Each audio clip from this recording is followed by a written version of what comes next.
Well, here we go. Hey, look at that. There I am. Welcome to the Great Old Ones channel. Here I talk about games, and for tonight I'll be talking about role-playing games. Hopefully my mic is coming through much better this time than it was before. I am trying a different one tonight. Role-playing games. Tonight I'll be talking about first edition Advanced Dungeons & Dragons yet again. More AD&D 1E stuff. Some of what I'm going to talk about will actually apply to some other games too. But what I'm going to talk about this evening will be magic items, and there's some things that I wanted to cover as far as magic items and spells and things like that go. Um, so if you like this kind of content, please like and subscribe. Um, Take a look at the quick comments here. Hey, we got John Collins, Dungeon Master D, and Rabbit. Good to see you, Rabbit. All right, we've got Dr. John Smith again. Glad to be here again. Thank you. I am glad to be here as well. On the top of the ground instead of underneath it is always a good option. Again, I want to thank Dungeon Master D and Joe K for being supporters. Fantastic. Thanks, guys. I appreciate your confidence in me and my abilities to talk about all this nonsense and entertain you for a little while longer. Let's see. I have invited Doom's Words again, see if he can make it tonight to talk about magic items. But I'll wait for him to arrive. But in the meantime, yes, I find you entertaining indeed. Well, I mean, you got to laugh at something, right? Might as well be some guy on the tube. And as he pops in, we'll go ahead and go over to it. He's a busy man, but I can carry all this without him. So I'll start off with what I wanted to talk about magic items, and I'll bring this on here. We'll start with a statement coming out of page 92, as I recall, of the Dungeon Master's Guide, where it says, just as it is important to use forethought and consideration in placing valuable metals and other substances with monsters or otherwise hiding them in dungeon or wilderness, the placement of magic items is a serious matter. Thoughtless placement of powerful magic items has been the ruination of many a campaign. Right, and this is what I think right here. Not only does this cheapen what should be rare and precious, it gives player characters undeserved advancement and empowers them to become virtual rulers of all they survey. Now that's what they want, but that kind of, and the whole paragraph here goes all through all of that kind of thing. It tends to get a little stale after a while. If you're always winning, it does get a little bit stale. And this whole paragraph here was all about this, and then he also talks about Killer Dungeon, which isn't quite. And then what does he do? He goes and writes Tomb of Horrors. So, hey, okay. But the whole thing all about this is magic. It's supposed to be rare, supposed to be special, something like this, because it changes what has been termed bounded accuracy of the way the dice rolls and things like that. And to give too much of that to your players gives them an unfair advantage over any potential opponents. And you know, the way it says here with the Monty Hall games in that paragraph, the only real way of dealing with that once it's started is to just go ahead and give the monsters a bunch, and then you're in a big spiraling circle, and it kind of gets away from you after a while. So this was good treatment of that sort of thing. Just because it is on that random treasure table doesn't mean you have to give it out. Use some forethought into this and why these sort of items and stuff there make magic rare and precious and something to be used, something to be coveted as opposed to just commonplace. Let's see, I think there's more of it on page 93. He goes into a whole lot of this about why these sorts of things. In stocking the setting for initial play in a campaign, you must use great care, consider the circumstances of the milieu and the number of player characters who will be active in it. Then, from the list of possible items, choose a selection which commensurate with the setting and the characters involved. For example, you might opt for several potions, a scroll of one spell, a wand, a pair of boots of elvenkind, several +1 magic arrows, and +1 magic dagger. As these items will be regarded relatively weak creatures, you will allow only weak items. Potions will be healing, heroism, levitation, or the like. Spell and a scroll will be low level. One of the things that I like to give away the most as far as treasure goes is things like scrolls, especially magic user scrolls. Magic users, and they're not really one trick ponies, they've got a lot that they can do if you really think creatively about what you're going to do with your magic user as you're playing them. But give them something to do other than shoot that one first level spell. They found a couple of scrolls. Now he's got some other items and stuff that he can use to compete with the fighter who just got a +1 sword. Right? Says this is one of the things I like most about D20 and Pathfinder, the regulation balancing of magic items into leveling and counter level mechanics. As much as you like that, that's one of the things I dislike about Pathfinder was um, it has become commonplace. Everybody's got magic items. They rolled it into the mechanics well enough that you can't compete really in that game system without them. At least my perception of it. I don't run enough Pathfinder to form a better opinion of it other than that. It's it's the same sort of game system as Dungeons and Dragons, so virtually the same game, just a slightly different take on it. Magic items then should be something special. Give somebody a bonus or a boost. Should be one of those coveted items. Hey, I love this kind of thing. Oh, here we go. Yeah, I meant that it is hard to be Monty Hall and allow one item to dominate and such. Yes, with a scenario where um, magic is everywhere, an exceptional item should be harder to find, and the system kind of balances it out that you with enough pluses and stuff. The monsters and stuff have that sort of thing in that system to compete with it. All right, so it goes into a nice little explanation of placement of treasure or why you should do all these sorts of things. So I love these 2 pages out of there, but and plus the placement of monetary treasure and stuff. Monetary treasure is basically how you advance. You can give experience points using um, uh, fights and experience out of fighting monsters and stuff. That kind of makes a little bit of sense because that's how you get better as a fighter, by fighting things. But also, since your whole goal is to retrieve treasure and bring it back to town and spend it, um, then you have it all spent, gain all those experience points. You go back into the dungeon to gather some more. I like the gold, the abstractness of the gold for XP system. On that note, though, finding items, right? One of those things that he mentions is you just don't get these things and automatically know what they are.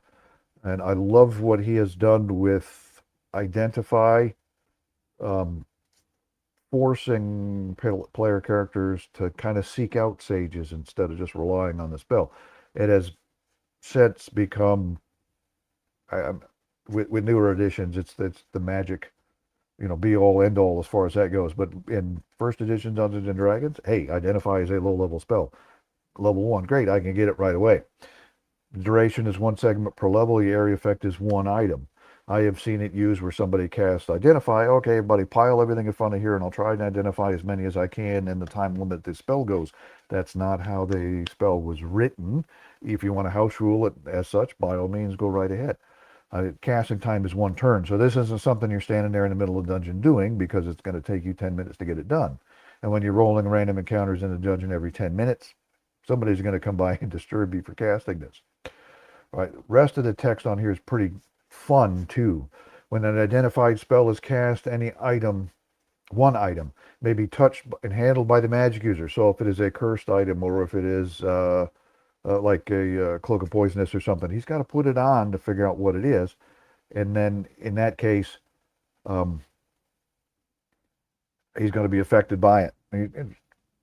As it says in here, the item in question must be held or worn as would be normal for any such object, i.e. a bracelet must be placed on the spellcaster's wrist, a helm on his head, or her head, of course, because women are allowed to play this game, boots on the feet, a cloak worn, a dagger held, and so on. Note that any consequences of this use of the item fall fully upon the magic user, although any saving throw normally allowed is still the privilege of the magic user.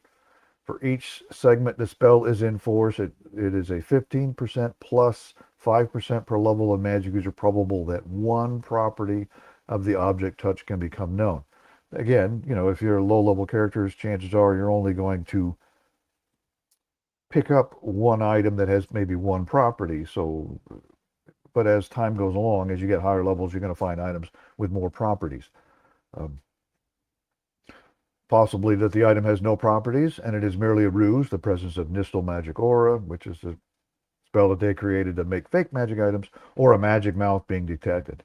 Each time a property can be known, the referee will secretly roll to see if the magic user made his or her saving throw versus magic. So even though you cast a spell and you made that percentage chance that you have, which is low, that you have identified what that item is, there is still a chance that you didn't know because you have to make that saving throw. Right? If the save was successful, the property is known. If it is 1 point short, a false power will be revealed. And if it's lower than 1 under the required score, no information will be gained. So you could find an item and misidentify it with the use of this spell. Let's see. The item will never reveal its exact pluses to hit or its damage bonuses, right? Although the fact that it is few or many such pluses can be discovered. So, oh, it's a low level, it's got some bonuses for hit and damage, okay. Or it's got lots of bonuses for hit and damage, however you want to describe it as a GM, right? Let's see, if it has charges, the object will never reveal the exact number. And this is a headache of bookkeeping, but I don't mind that kind of bookkeeping on my end and keeping track of how many charges are in this wand that the magic user is using, because I'd like to see the look on his face when I said, oh, it goes click, click, and nothing happens, right? But it will give information which is plus or minus 25% of actual, i.e. a wand with 40 charges could feel as if it had 30 or 50 or any number in between. The item, I just give them a statement, hey, it feels like it might be 3/4 full, just like that. Then they would have to know, well, how many items does a wand, how many charges might a wand normally have? I'm not giving that sort of information away at all. He is going to find out if, yes, he is, right? That curse on him. Here is another stipulation that seems to be house ruled fairly often, right? The item to be identified must be examined by the magic user within 1 hour per level of experience of the examiner after it has been discovered, or all its readable impressions will have been blended into those of the characters who have possessed its sense. So 3 days later, you're going to pile all this stuff up in your hidey hole and get them all identified. Well, that's exceeded the limits of the spell as it's described here. And I've seen magic users just hand wave, or game masters just hand wave that kind of thing to let them have it. After casting the spell and determining what can be learned from it, the magic user loses 8 points of constitution. So he takes a big hit. He or she must rest for 6 turns, which is 1 hour per point, in order to regain them. If the 8-point cost drops the spellcaster to below a constitution of 3, he or she will fall unconscious, and consciousness will not be regained until full constitution is restored 24 hours later. So you kind of want to have a high constitution as a magic user, right, when you're trying to do this sort of thing. Here's another thing that gets hand waved often in games is material components, right? The material component of this spell are a pearl of at least 100 gold piece value, an owl feather steeped in wine, which seems easy enough, with the infusion drunk, and a live miniature carp swallowed whole prior to spell casting, or a goldfish. I know lots of people who walk around with goldfish in their pockets still alive, right?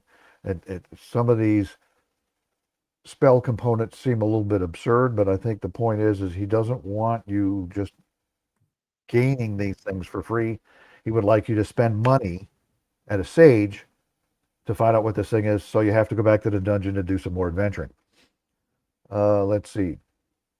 If a luck stone is powdered and added to the infusion, probability increases 25%, and all saving throws are made at +4. So you're going to take a fairly powerful magic item, a luck stone, grind it into powder, add it to this infusion to find out that you got a +1 sword. That seems really expensive, right? All right, we got some comments here. Oh, wait a minute. Hold on just a moment. Let me get to this one right here. If he is ready to go, I will add Doom Swords onto the stage. Of course, he gets his gong. Hey, sorry, man, and I'm coming to you from the glorious monochrome of early '60s TV I because see that. everything went haywire after my We probably need to do power this as a outage. theme. We probably need to do Yeah, this as a theme, right? Well, all this stuff in black and white because this is a 1970s game, right? right, right. Yeah, so welcome everybody from Yeah. like the uncolorized version of something. What did Yeah. I miss? Glad you're here. You didn't miss a whole lot. I was, for the most part, I read out page 92 and 93, some of it from the Dungeon Master's Guide about placement of magic items, and I started talking about identify. And a good percentage of my conversation Right. has been how it's been house ruled. Yeah, yeah, I was listening to that. So Yeah. carry on. Yeah. Well, Dungeon Master D has made a comment here. Let's review this one here. If you were good at paying attention to which rolls hit and miss and knew something about the AC, the opponent, it was possible to figure out the bonus. I always liked that. Right. Well, that was part of it too, was he wanted you trying things out to figure out what they were as much as spending money to get them identified for you. Hey, I hit better when I'm using this sword. I'm going to keep using this sword. Right. Or this kind of looks like this thing that might have been in that book I read a few games ago, and it said, try this word. Oh, no, that wasn't this item then, apparently. This word isn't activating this thing. So that was, he wanted you experimenting with things. But that was part of the game, was the exploration, the experimentation, figuring stuff out. That was one of the fun parts about the game. Yeah, Okay, yeah, north of the, agreed. yeah, And if north of I the, if I can interject, go for it. Yeah. yeah, thank you. That's a excellent point that he makes, and that's the point that I would always make when identify comes into play or comes into the conversation. And of course, you and I have had plenty of conversations about that over time, is that if the player is capable of figuring that stuff out, which I assume they're able to do for something that modifies armor class or modifies the to hit matrix in a positive or negative way, or modifies an ability score that's always going to come up in combat, then the general assumption is I'll let them swing it. And this is the way we always played, at least me and my group way back in the day. I'll let them use that in a combat. And then even if the player's a little bit slower to catching on, I'll say, okay, well, it's like this. That particular Mhm. item gives you a +1 bonus to your armor class, which of course in AD&D would be a negative. Uh, Cut to the chase on that stuff. Use identify. That's at least my perspective. Use identify on the stuff that really needs to be identified and isn't going to Mhm. break the verisimilitude of the game, particularly with respect to the player's knowledge and the character's knowledge. Right. And here, to your point exactly, that's why I don't use the half rule that magic armor weighs less than normal armor. It weighs the same. You don't notice Right. it's magic armor until you put it on and it seems to be less encumbering, right? You're using Yes, the it to bulk rule. identify its purposes. Yeah. Yeah, yeah, you must use the bulk rule. Right. Mhm. We could have And an north, entire conversation about that. right, north of the Rockies comes up with a good point here. This is part of your job as a dungeon master, is helping them figure these things out by giving them the clues, right? I usually describe it along the lines of your sword seems almost to have a mind of its own as it subtly guides your hand to a more vulnerable point in the enemy. Although with my group, if I use that, they would probably try to get it removed, cursed, cast immediately because they would think it would be a cursed sword, but it's smarter than they are, right? They're, oh, I should have grabbed that little cartoon out of the Dungeon Master's Guide. Lots of fighters have swords that are smarter than they are. Yeah, yeah. Well, we all have those groups of old friends and stuff, even if they're not as sharp as they used to be. Mine is the inclusion of Dungeon Master D, of course. You know, It's got a that's very a joke, enjoyable man. game, that's for sure. Yeah, yeah. Another one of the spells that he had put in there for this, and I grabbed it as well, was legend lore. And I don't know why they did this. the way they edited this thing, put this together, those two spells start on one page, and I got to flip to the other one to get to them. Why don't you just leave Uh, that uh, blank spot and go to the next? Anyway, right. right, right. Legend lore, 6th level spell. It's got no range, duration, special, area, effective, special, and all this sort of verbal, somatic, and material components. Right. The main part about the legend lore is the legend lore spell is used to determine information available regarding a known person, place, or thing. That thing could be that magic item. If the person or thing is at hand, or if the magic user is in place in question, the likelihood of the spell producing results is far greater, and the casting time is only 1 to 4 turns. If detailed information on the person, place, or thing is known, casting time is 1 to 10 days. If only rumors are known, casting time is 2 to 12 weeks. During the casting, magic user cannot engage in other activities other than routine eating, sleeping, or whatever. So you could use a legend lore spell to try and get information on an item that you're holding as well. Then again, this is a higher level spell, so it should have some little more power than identify for that goes. This is probably what that sage is doing when you drop off your item and he charges you $5,000 or 5,000 gold pieces to figure out what it is, right? He's using this, Yeah. or he's got all his tomes, all his books, his vast research library and stuff to look that kind of stuff. So you're spending your money to figure out what the item is, right? So you can take it back into the dungeon and beat on more monsters and get more magic items. Right, Oh, right. no problems, Dungeon Master D. You've got the gift of gab, I guess is a good point of it. You're That's what I was gonna say. some e- e- So anyway, elaborate explanations for stuff that's going on is fantastic. Yeah, I so love there's this thing called the his game. compliment sandwich, right? Yes, So we compliment you with the top bun or the bottom bun, and then in you'll the see. middle we tell you you're full of crap. Yeah. Absolutely. Oh, and a Godzilla. Here he goes, right? You always Oh, just beat it out of the sage. I'm sure that would score many, many points with the local lords, with the local mages guild, with the city watch. Yeah, that I don't know if I would try that approach. You're more than welcome to give it a shot on Friday night. Just saying. Yeah.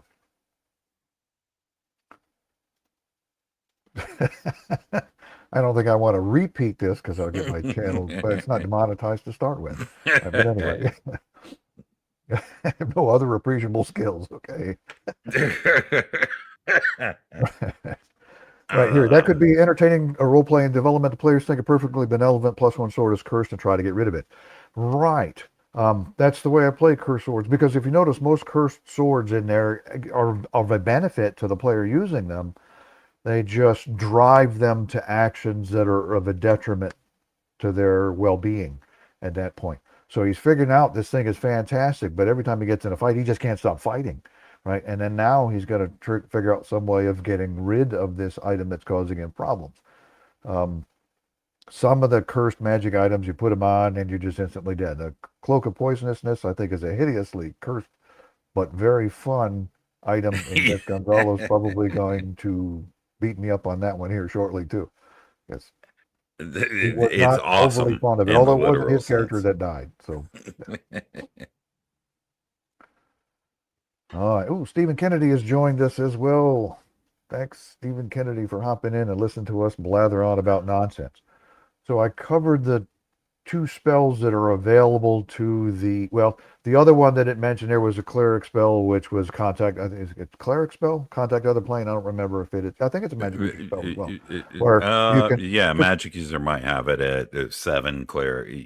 right. You know how they So did yeah. that Oh, I split them can't figure out out, what this thing is out. Let me just talk directly to my God and have him tell me what it is. I am sure he's going to right? be appreciative of the interruption to tell you that you're hauling around that Holy Avenger. Yes, yeah. But yeah, and it's important to remember. It's pretty interesting that legend lore, and I think we can take something away from that. That legend lore is a 6th level spell. Okay, Right. so the chances of adventurers, the player characters encountering that themselves over time is or a caster having that. I mean, it's really infinitesimal. There's almost a 0% chance that a caster in the group is going to attain the level necessary to cast that spell. Identify as something that's castable by just about everybody, but limited by Mhm. the amount of money that's required to purchase the material component. So I think it's important to realize legend lore is, hey, and it's generally unrestricted. It's a very powerful spell, and a lot of the very powerful spells, require year of aging, strength loss, extended bed rest, that kind of thing. I think legend lore would be the thing that, within reason of all the spells, you give the character the most real information about what it is he's looking for without giving away the entire plot, right? Mhm. um Identify, you know I think, I guess, in closing, I think identify is one of those things that, don't punish the players with unnecessary identification. I mean, you Right. can, and it can be fun, but come on. If it's plus one, it's plus one, and everybody knows it. Otherwise, you run around with the player saying to the DM, because I've experienced this, because I've figured out it's a plus one sword or whatever. It's like, well, I would have hit an 18, except for the magical bonus, and you say that over and over and over again, and they don't get it. So yeah. Well, but the other part of it is too is just because it is a plus one doesn't mean it doesn't have some other powers and stuff that are available to it. You know. Absolutely. And that's where you look for inscriptions and all that. For me personally, with regard to those, and I don't mean to short circuit this because we'll probably get to it, but with regard to magic items that are low in power, I typically provide something for the discerning character to look at, so that it just to create some curiosity and maybe lead in ways that I didn't expect the campaign to go. Oh yeah, now that you look at it or whatever, very carefully, you see these runes etched around the pommel or something. Right. And that could start up a quest. Well, let's go figure out what this thing is. And they start Right. searching various libraries. Well, this city doesn't have a big enough library for that sort of information. So you're going to have to go this week's journey over this other city over here who's got a vast, and then you got to get over there, so you could just build side quests in figuring out what these magic items are. It's a Right. story that kind of writes itself. Yep. 100%. Oh, wait a minute. Aren't magic items typically lighter as well? I have never played that way. I don't know that I recall ever seeing that as far as um, 1E goes. Um, Not that Well, I can recall reading it. I've seen other games and stuff where that's what it says. It's a lightweight, seems to be made out of some fancy metal, and it kind of swings itself, kind of thing. But I don't recall seeing that as part of the description of a like a sword, magic sword. Not that I can yeah. think of. Yeah, and if I can answer that briefly, the so in 1E no such thing exists. In 2E they switched to a D10 initiative system, which would require you to, if you used it, which will require you to roll a 1D10 and add your weapon speed to it. Magic items in there were described as being faster. Hence, a +2 magic item might take a 5 weapon speed longsword, which was Okay. retained between versions, and reduce it to a +3 to initiative. And it was basically lower initiative is better, higher initiative is worse. We'd sit at the table, and sometimes we'd reverse it, but we'd sit at the table and be like, okay, initiative 1, and look around at everybody. Initiative 2, initiative 3, and that's the way that rolled. So that's The where he's equipment getting list that. of In 1E, 1E, nothing. your Dungeon Master D. No, magic swords are not listed in your equipment list, right? Right, right. Yeah, only regular items, right? So now that's 1E. That could have come out in a splat book or something, or one of the other books somewhere along the lines and stuff. I don't recall. All right. Just Yeah, I don't don't even play think it. these homebrew rules. Yeah. Yeah. Oh, and I've got my own, man. Wait till you see these things. I'm ridiculous. But anyway, yeah, I don't even think that is in 2E. But I'll say for that particular part, I think you could house rule it to your heart's content, but it might not necessarily need to be done in AD&D because we're talking about small weights relative to the amount of weight that a character can carry overall. And there's also the idea that a whole bunch of getting people to use encumbrance in general is hard enough, right? Mm-hmm. Yeah, that's true. That's one of the first things that gets house ruled out of a game is encumbrance rules, Yes. right? But as far as magic items, from the way I picture them, if you remember, your to-hit roll isn't the fact that you're swinging away and constantly missing the guy. Your to-hit roll is one of your strikes against him managed to have the chance to get through his armor. Right, that's what armor class was about. So the +1 gives just, hey, you've got a weapon that seems to be better at damaging, right? It's sharper. It can get through those chain links in that corner of that shoulder or something like this. Not necessarily that it's faster or anything like that. It is just that it's more capable of penetrating that armor. That's just the way I looked at it. Yeah. Right. Right. Ah, yes. Stephen Kennedy hit the nail right on the head. Rules as remembered instead of rules as written. Yes, exactly. And and I don't have a problem with you house rule and all this stuff. That's your game. You play it as you see fit, right? If you don't like those sorts of things, take them out. But some of that stuff, I'd like to at least express to you, have a good idea as to what these things do and why they're fitting in the rules before you start changing them and taking them out. That's just my thing. Agreed. Rules as remembered instead of rules as written. Yeah. Well, I mean, and the older we get, the faultier our memory becomes. Uh, so fortunately, Right. this And stuff is this written is down for us. Yeah. Yeah, and this is the type of thing that who knows, maybe this particular video or anything we write about these subjects or anything we lay down in actual play will persist beyond us and kind of Mhm. preserve this older stuff, which, that might be its only hope of sticking around, right? Sure. We need to print all this stuff on the plastic now so that it can't be dissolved in the great flood that's come. Oh, we already did that one, or whatever it is that's coming next. Yeah, yeah. We'll send it out into space, Ah, and that'll be the only copy. Dungeon D hits this nail on the head right here. Yeah, Old Foundry handles that nicely so you can actually forget it as one of the meta VTT. One of the benefits of a virtual tabletop is a lot of the action, the game rules and all this kind of stuff is handled by the system, right? And it is easy to forget all of those sorts of things. That's what Gonzalo and I have talked many times on why he doesn't like virtual tabletops, because you forget the rules, and why he likes to play without him. All he needs is a map, and he wants his players with the rules, to learn the rules and remember them. And Dungeon Master D hits the point right here. You can forget that stuff because the system's handling it for you. Right here, it represents that one potential chance of slipping the point of your sword in the joint of the armor beneath the articulated plate. Right, and a magic item increases that chance of you being able to do that. Not that it's faster or lighter or anything like that. As far as I'm concerned, right? It provides you a better chance of penetrating that armor to cause damage. On the flip side, magic armor doesn't make you easier to hit. It makes it harder to penetrate that armor to cause you damage. Yeah, Here's just and magic. Go ahead. What do you got?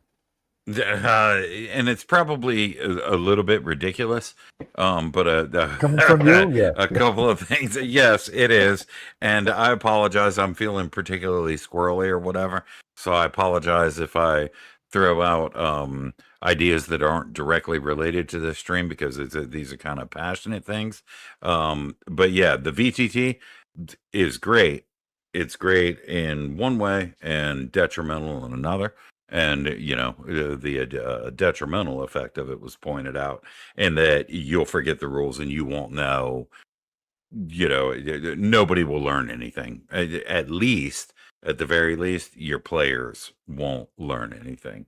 Mhm. But a proper VTT implementation does make that possible. And And it really Foundry is about the best at it because you can easily hack on that and make it be what you want. But yeah, if you're going to use the automation, realize that there's positives and negatives in a VTT.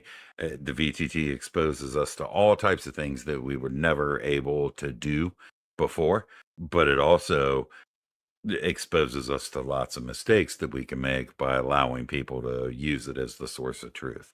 Um, so that was that. And the Sure. other thing was in relation to North of the Rockies, where, it made me think that, yeah, you can look at it a couple of ways, multiple feints, parries, jabs, and all of this stuff over the course of a round. But or saying, okay, well, this was your opportunity to slide it under the piece of armor into the guy's shoulder and up through his neck, Mhm. severing whichever is over here, jugular or carotid.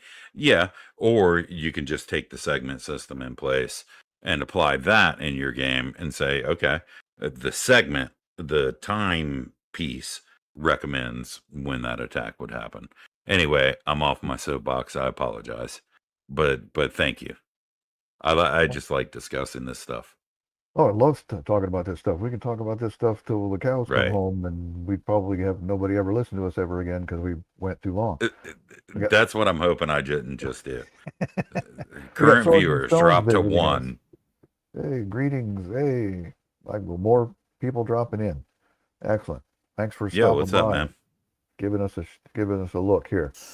Um, we do it. Well, let's take a look at that. Why don't we sit down one evening and you and I hash it out? We'll do a generic video on virtual tabletops. I might grab some other guests to come in and talk about virtual tabletops one day. Yeah, I'd like that. That'd be a good subject. Yeah. All right. So, use of magic items, right? Oh, crap. Did I not put down what page number this was in the book? I'll find it here real quick. Starting Dungeon Master's Guide, page 119. For those of you that are following along in your textbooks. You all have your textbooks out while we're doing this, right? Just saying. I hope so, because I damn sure ain't gonna remember none of this. Right. I'm gonna come to you guys. Yeah. Use of magic items, command words. In order to use a rod, staff, or Yes. wand, it is usually necessary to know the proper command word. I would say that along the same lines too, if you've got a sword with properties other than just being pluses or to hit or whatever, if you've got features and stuff that you can use. There are several Right. possible ways to acquire this knowledge. If the item is/was in the possession of an opponent, it may be possible to learn the appropriate word or phrase directly, either by noting what he or she says when using the item, if you survive, or by causing the possessor to divulge the information through force or trickery. That's another option. Like Gonzalo says, you want to beat the sage into revealing this stuff for you. It is common for spell users to keep such information recorded amongst their hidden scrolls and spell books. All right, that would be one of the ways Gary has done it in his dungeons was if you found a spell book or something like that in there, one of those pages will be a bunch of scribbled notes, which would be the keywords for his items, right? In the case their memories should somehow become impaired or simply prove insufficient and words be forgotten. I mean, even as young as he was writing all this stuff out, he knew darn well we would start forgetting things, right? Absolutely. And it's just brilliant. Yep. If none of these sources should fit the situation, the item was not found with any accompanying scroll explaining use and history, it may be necessary to resort to informational spells such as contact other plane, legend, lore, or speak with dead. The one thing I like about fifth edition is and speak with dead, what they handle it in there is if you killed the guy, chances are he's not going to want to answer your questions, even with speak Yeah. with dead compelling him to do so. Yeah. Right. And I think it Yeah. mentions something like that in the spell here as well. But I think that's a general rule. I also find it interesting that we looked at legend lore extensively, and you said you remembered something about contact other plane. I mean, Yeah. all of these contact other plane, legend lore, and speak with dead. Those are fairly powerful spells and fairly difficult to cast. But they're also the type of spells that don't carry the consequences of doing things like wishing and all that. So I basically, it's curious again that identify is so restrictive. So I think Yeah. really the intent is that that spell is the spell that you use in between knowing the basics of what an item does, and then going out and having to figure everything out about it. I mean, everything. The history of the item, and I think that implies history for magic items, what it's all about and all that stuff, no matter how significant or insignificant it is to the campaign, right? Yeah. You've, with your identify spell, miraculously figured out that this is a wand of fireballs. Okay. Right. That doesn't tell you what the command word is. It just tells you that the property of it is a wand of fireballs. Now you got to go figure it out. So that's one of those things with your magic users. This is what they do. They grew up, their whole youth and pre-adventuring days were spent in study, learning how to cast spells, learning what these things are. Because if you notice, a great many of the magic items are for magic users, especially wands and stuff like this. So their whole time has been spent into doing research on this kind of stuff. So when you find something like this, there's his quest now is to figure out where to go find that command word for this wand of fireballs now. Don't just give It, it to him, make it an it, adventure for him. Right, right. Make it for an adventure for them if that's what you feel like doing, but also on the other end of the spectrum, and I'm all for making it an adventure for them and stuff like that if that's what the game at that particular time needs.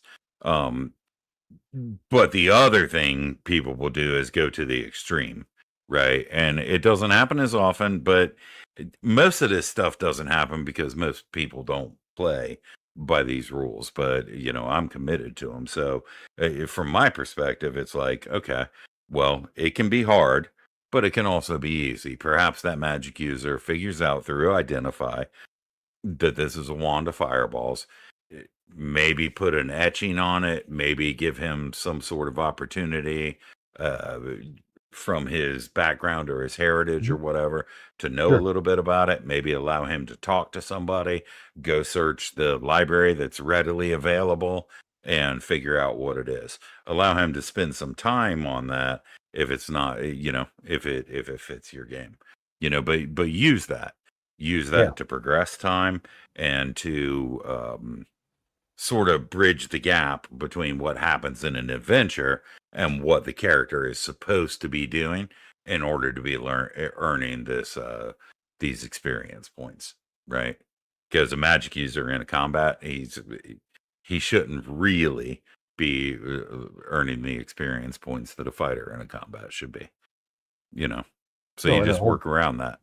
his whole point there is, but he doesn't necessarily need to be throwing his spells in that fight. He needs to be using these items, so he should be able to fairly, I hate to use the word easily, but fairly easily figure out what these things are so that he can participate and all that sort of thing.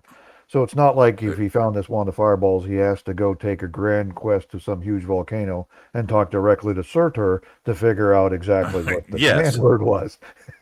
but he might, right? Yeah. And it just depends. That's what the DM is for. Yep.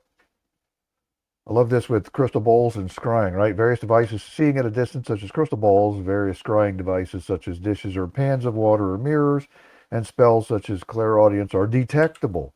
If the creature being observed in this manner is a spell user, then consult the table given for detection of invisibility in a section entitled Invisibility.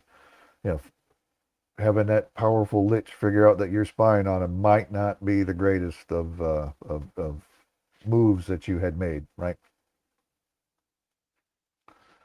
Right? If the crystal ball is detected, they can be stopped by the use of darkness or dispelled magic. The same holds true for the players too.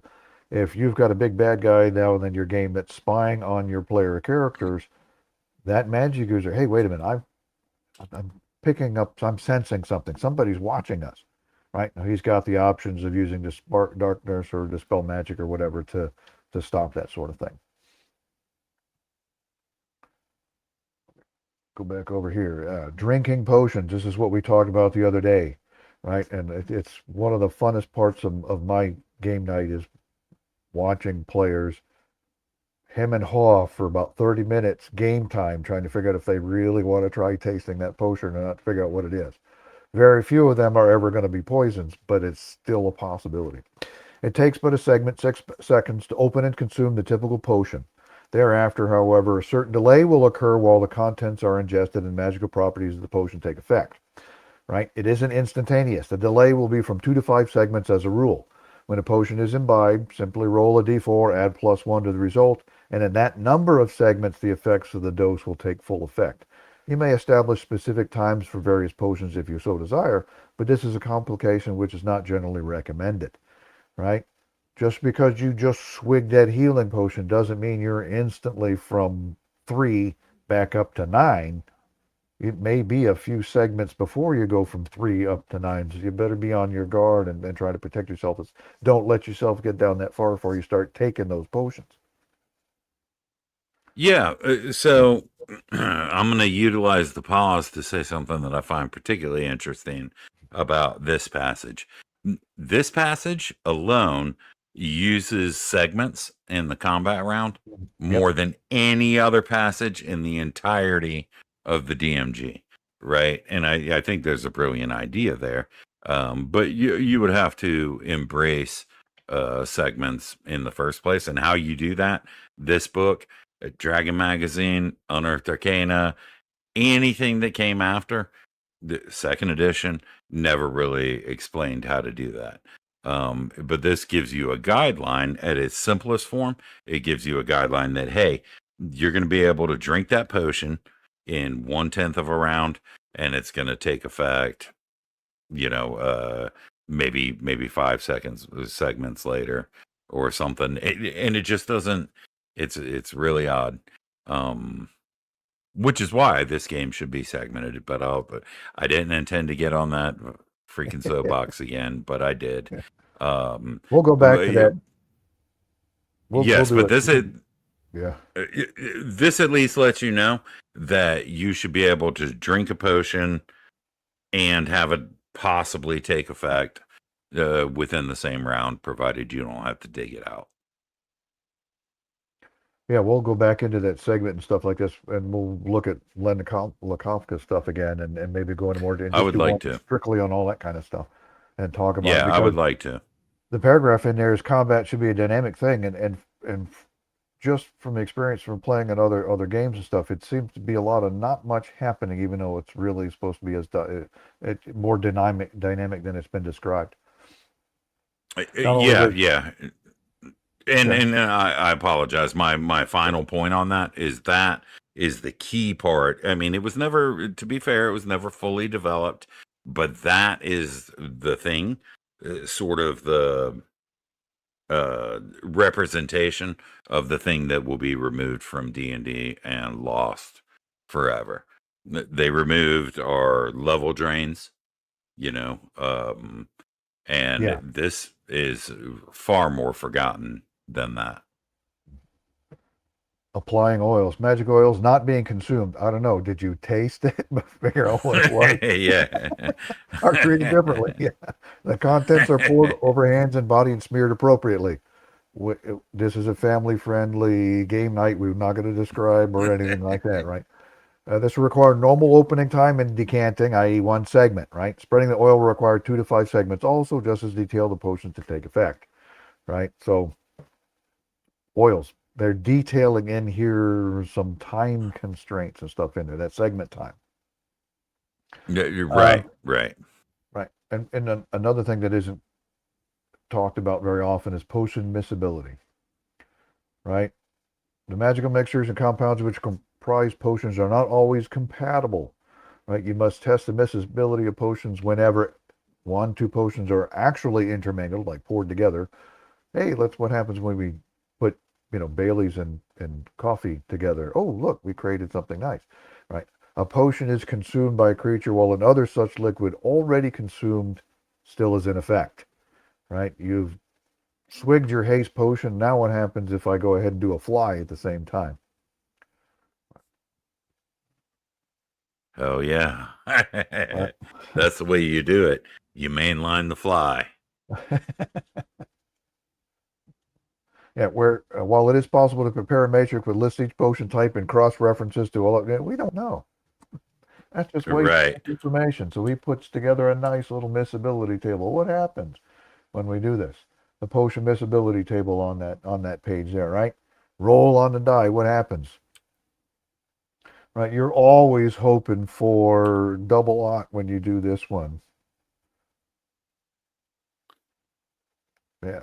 Discovery, Yes, the admixture of the discovery. two potions has caused a special formula, which will cause one of the two potions only to function, but its effects will be permanent upon the imbiber. Note that some harmful side effects could well result from this. Oh man, a potion of gaseous form. Yeah, and I love the way, I mean, just as a little tangent thing, I always love the way he put that in all caps with the with the exclamation mark. It always felt to me that it always reminded me of something that might happen in a mad scientist H.P. Lovecraft story or something. All right, let's take a look at some of these you comments know. here since you've drawn attention to some of it here. Oh, Yes, sorry. nice to listen to and raise many interesting points about the dirty details of AD&D 1E. Love it. Thanks. Fornol USA. Appreciate that you liked coming here to listen to these things. Yeah. Stephen Kennedy. I use level drain, make undead great again. Yes, I love level drain. I know player characters absolutely hate it because they took all that work to get to that level and now we suck it away. Well, then don't let the white touch you.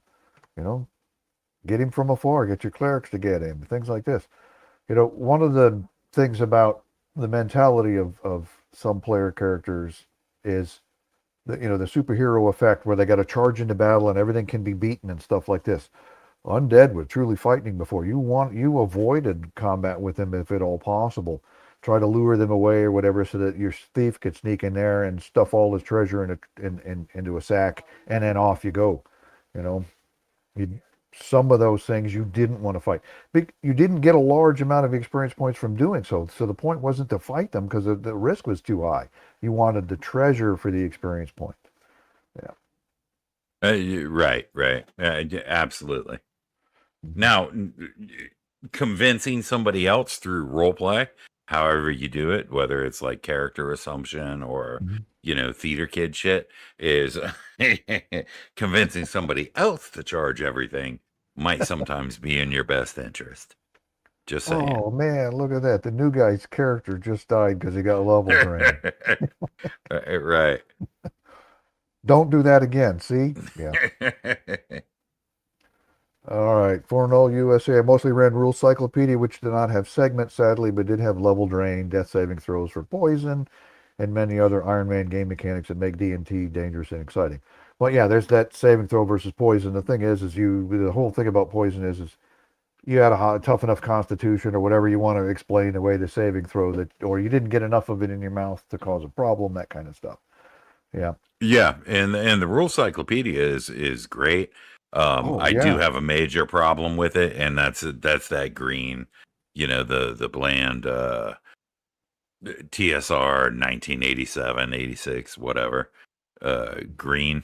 I don't like that, But one day I'll break it out and change the header colors, and potentially the artwork. There are ways to avoid to get rid of drain in the game. I concur. Level drain ain't what it used to be, and it's a damn shame. It's right. You've got restoration, which needs a high level cleric and stuff to get it done. So you need to have a high level party if you're going to be out there traveling around with a cleric and they're doing it for you. But um, there's magic items in here to help you manage undead. Potion of undead control. Bam, we're all set, right?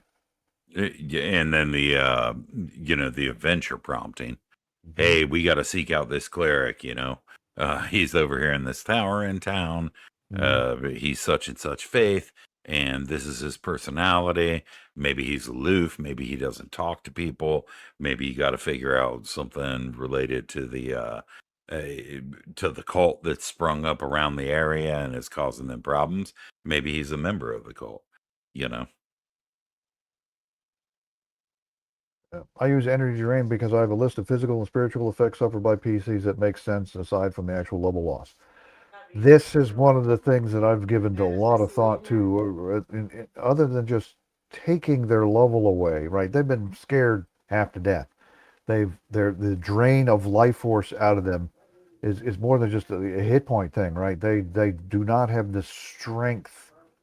There's only one monster in there, the Spectre, that actually does a strength drain, right? But as far as level drain goes, your life force is being pulled away. How do we simulate that in a game other than, they take away a level? Well, you don't have the power and ability anymore to cast that spell that you could before because of the life force that has been taken away from you. You've lost some of your physical prowess because of the life force that's been drained away. I do like some ideas that some of my players have come up with, that it shouldn't necessarily be permanent, maybe make it a temporary thing that you can gain over time, but that's what regaining experience points for. However, if you're a fairly high level, it's going to take you a while to recover that kind of stuff because of the amount of experience points you need to regain that level. Yeah, yeah, and I think, I mean, obviously, of course, the players are going to argue for whatever Mm-hmm. makes their level trained ass, um, Yeah, yeah. easier to recover or Mm-hmm. whatever. But yeah, I don't think it really needs to be a black and white thing like that. I also think that, I mean, I think it needs to be retained, even two levels, for something like a vampire. I think it needs to be retained, but Mm-hmm. I also think, two things.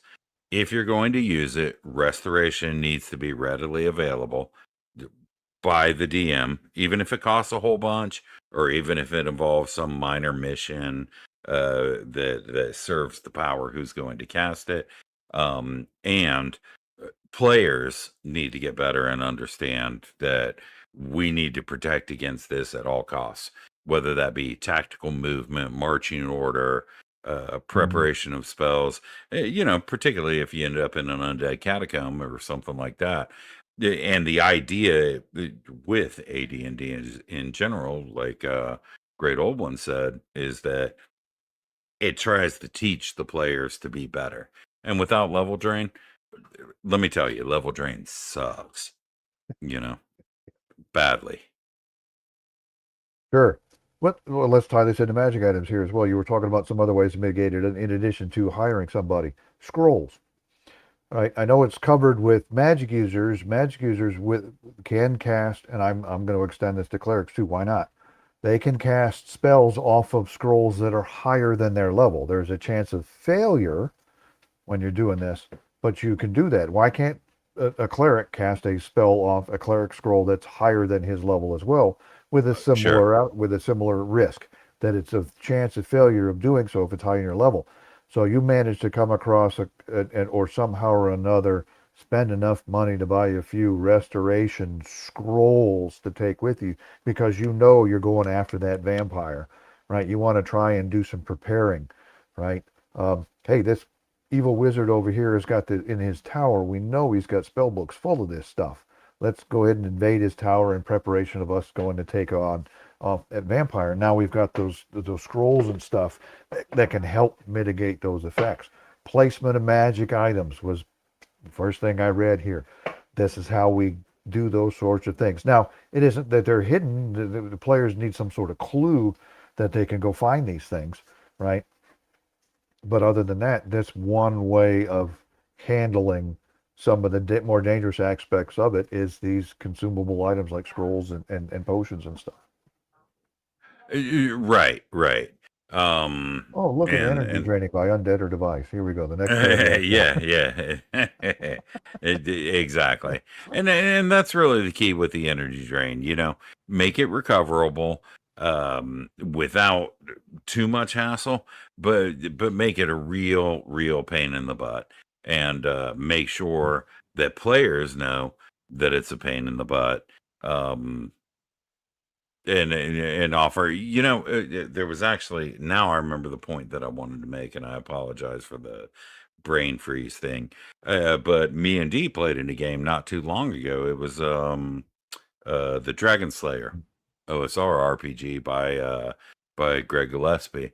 And I played a magic user in it, right? We make it through the session, and I find this whole cache of or cachet, if you prefer, of scrolls. And I'm like, awesome, because my spell choices at the beginning were like stupid, you know. They weren't useful if I wanted to live. I find those, and there's no rules in there for being able to cast a spell that's beyond your level. So Mhm. I wholly advocate the rules of AD&D with regard to whether it's a cleric or whether it's a magic user or anything else. If you get the scroll and you're willing to take the gamble that it might not be successful because it's difficult for you to understand, by all means allow the player to do that. Personal opinion. Sorry. And so stock your dungeons the way Gary did. Every encounter had the stuff you needed to beat the encounter in its horde. Yeah. Yeah, there you go. Or along those lines, actually realistically, is, you know, at least give something. Give something. Maybe those things are available somewhere else. Mhm. Maybe there's some kind of clue that will lead the players to that, or something. Yep. Do And something to and make it a little less harsh, but keep it harsh. that makes those items special too. Those makes those coveted items and stuff that you want to go after and find because there's a purpose for them and you need them. And they're not just Right. everywhere. I walk around the corner in the dungeon, there's a stim pack and another box of ammo. It's not Yeah, a video yeah, game kind of thing. Yeah. exactly. All right. And here we go. Map or magic determination, random treasure tables. The only reason I pulled these up is because there's some explanations of some of these things that are in here in these pages, right? As mentioned previously, the magic items table is weighted towards results which balance the game. Potion, scrolls, and armor and arms are plentiful. Rings, rods, and miscellaneous items of magic represent only 25% occurrence on the table. This is so done in order to keep magic users from totally dominating play. Well, at Yeah, high enough level, they do, regardless of magic items or not, right? They are sufficiently powerful characters without adding piles of supplementary goodies. What they gain from the table will typically be used up and discarded. Uh, some good yeah. And advice if we right there. can scroll up just a little bit there, What do you want to I see? found it. The table in its entirety. Oh, Right. okay, gotcha. So, right, a full 20%, 2 and 10 of items that you find are going to be potions. They're going to be consumables, right? There's only a 4% chance of rings, 4% or 5%, 5% chance of rods, staves, and wands. Couple of percentages of each miscellaneous Mhm. magic.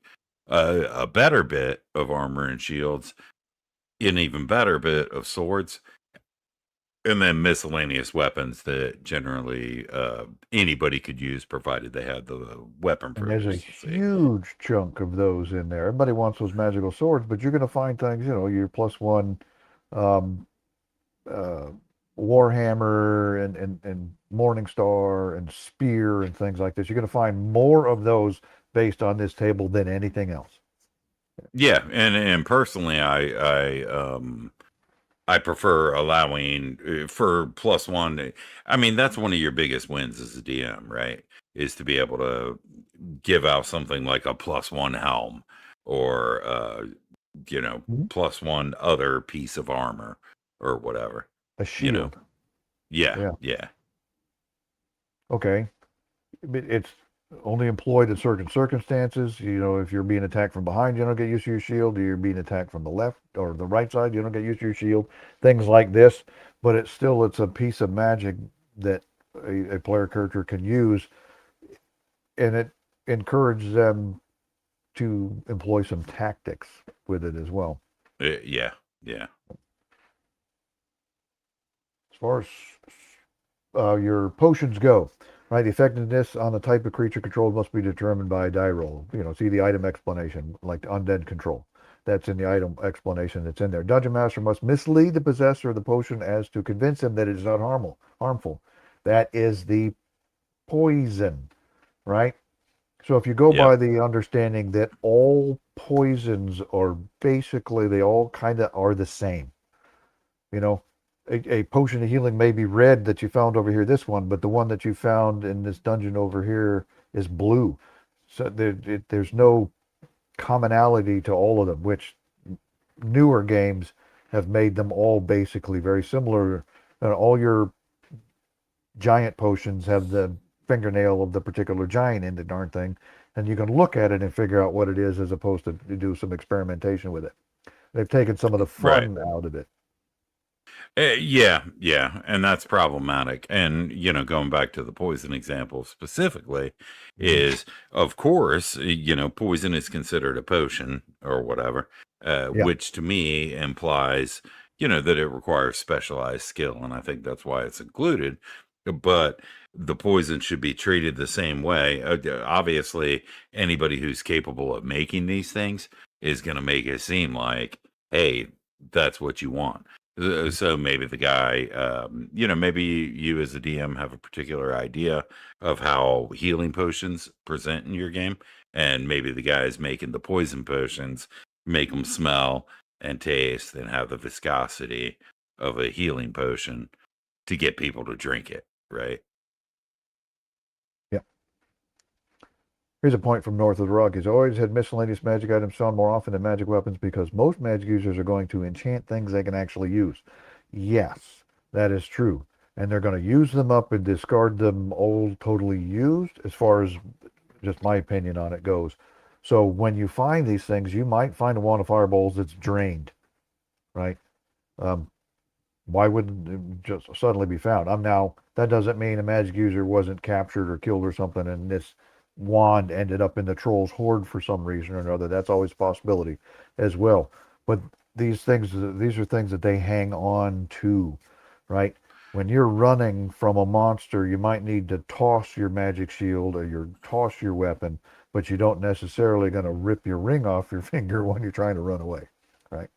Yeah, and I think this makes a really good point. Yeah. But yeah, I do But I think like his idea. from my perspective, it would be primarily limited to rod, staves, and wands and those sorts of things that Mhm. have charges that the magic user would himself use. For swords and stuff, I mean, it's up to the individual world, obviously, but you might envision a world where everybody worth his salt who's a local the regional, say a baron or a duke or something like that, is obviously, if Mhm. possible, going to have magic users in his employ, which can do those sorts of simple enchantments on weapons. And then that's, of course, provided that, the magical weapons aren't ancient in nature. So you have some flexibility there, but certainly Yeah. rods, staves, wands, things that magic users are going to use. I agree with that 100%. Good Well, I point. mean, when you look at the table, even though individually you don't have a big chance per category, there's a lot of those Right. categories. Yeah. Yeah. One of the things I want to make note of here, and it seems to be fairly forgotten too, is the experience point value. This is the experience points you get for claiming that item and using it. When you swig that potion of healing, 200 experience points. You might be able to sell it for 400 gold pieces. Might be able to sell it. I'm not going to give you 400 gold pieces when you go try to sell it to somebody, right? Right. I'm going to make reaction rolls. You're going to have to negotiate with me. We're going to talk charisma and make some comparisons and stuff. You might get the 400 gold pieces for it. And in that case, then everybody in the party would get the experience points spread out over amongst them. Whereas if you swigged it, you get those 200 experience points for drink. Another reason to use your consumables instead of hoarding them to sell off later. Right? Just a note, in my opinion of it. Yeah. Yeah, and I agree. And if you want an alternate perspective on gold piece sale value that serves as a simple rule of thumb, is I basically use the pawn shop thing, right?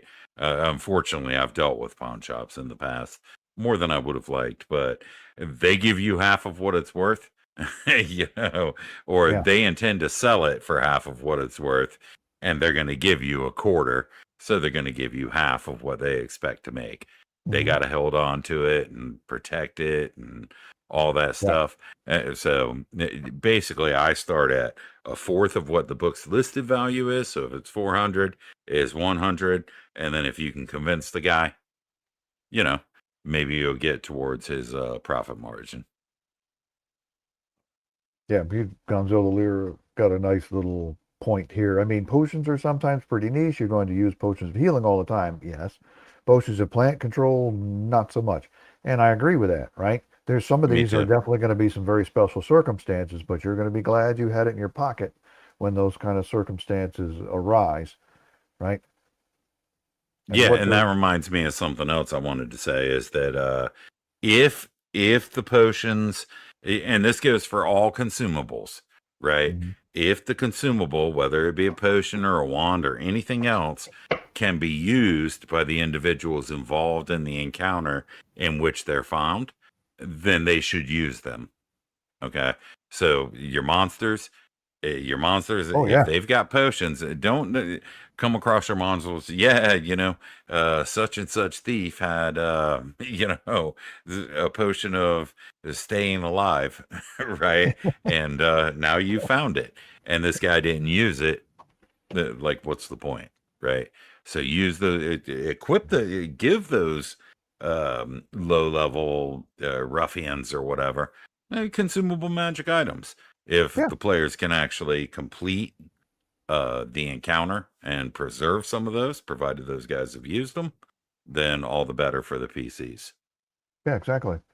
If you prepare ahead of time and you've got your treasure that encounter has already prepared, you know what items that they're carrying around or whatever's in that hoard that they could easily use. An intelligent monster is going to use that wand of fireballs against you. Well, he's not a magic user, right? So what is it?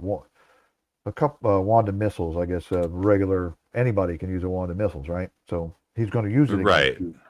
Yeah. And Yeah, or depleting some of anything those that's charges. capable of grasping something, Hmm. it's gonna drink the potion, you know. Yeah. Oh, Fornell's breaking out into song. Yes. That's a You can pretty tell by the metal way I song used for my what it wand that I is. had a potion of life staying alive. Yeah.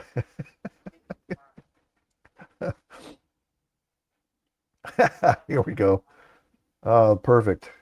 I'm adding this to let me write notes. I'm adding this to my list of potions. Yeah. We're aging ourselves here, knowing that song. Just saying. Hell yeah. Here we go. Here's a good question from Dr. John Smith. Would you allow XP gain from a magic item if it wasn't Doc. used as intended? Example, a character is at max HP and drinks a healing potion. No, I wouldn't allow that because he had no practical purpose for consuming that potion at that point in time. He didn't need it, right? Um,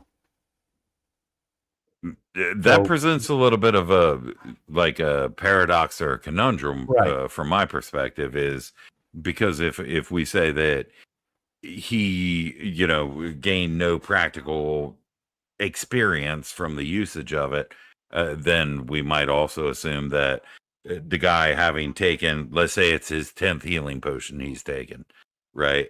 What experience is he gathering from that? I think for me, the thing is if somebody wants to drink a healing potion just to gain a piddly amount of experience points, then they've made a mistake. he's gaming the system. He's not going to be Yeah, to satisfied. his Just let him have detriment, it. Yeah, probably. yeah. Doesn't health potion do other things though? No, health potion only restores hit points. What you're thinking of, and I know for sure because I run it all the time, old school essentials. Your healing potion in old school essentials will also remove paralysis. And I think that may have been a holdover Ah, from basic. I'm not sure, but I think that's maybe where Fornoll USA is picking this up. In AD&D, a healing potion just gives you healing. Um, don't listen to him. Just keep giving XP for it. Okay. I got you, Gonzalo. I'll ignore everything that Dooms has just said. Yeah.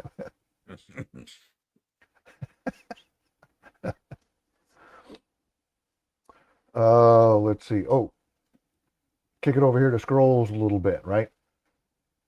this gives you an idea of these scrolls. Spell level rangers, XP granted for protection scrolls and stuff using them. Protection scrolls are usable by everybody, but otherwise scrolls are only usable by the class. And the thing with scrolls and maps, if a map is part of your treasure, by the rules, you must cast Read Magic to figure out what it is, whether it's Good a point. scroll or a map. Right? By the rules, Yeah. you're supposed to do that. Just because you're a magic user doesn't mean you know how to read these things because they're magic user spells. By the rules, you're supposed to cast Read Magic to discover that it is a magical thing. And then you can hand it to the cleric and say, here, this is a cleric spell, right? Yeah, and I am pretty sure that was carried on in Backme. I don't know about BX. I want to say it was in BX, but basically the way to look at that is a treasure map is a scroll. It is a magical item, Yep. right? Because it really, I mean, you can kind of think about it. If a treasure map is worth its salt, then whoever's trying to protect that map or that location will have cast whatever necessary dwindlers upon it in order to make it so. But yeah, and I kind of like that idea, but people don't think about that very often. Treasure maps are magical items. They require read magic. Yeah. Um, I love this. It is incumbent upon the dungeon master to do his utmost to convince players that a cursed scroll should be read. Right? This is to be accomplished through duplicity, coercion, and threat, etc. Right? I.e., any scroll not read has a chance of fading in normal air, but this can be noted by the archaic wording if reading is still in the dungeon atmosphere. A curse takes effect immediately, suggested curses are, and it gives you a nice little list, but you can do whatever it is that you want, right?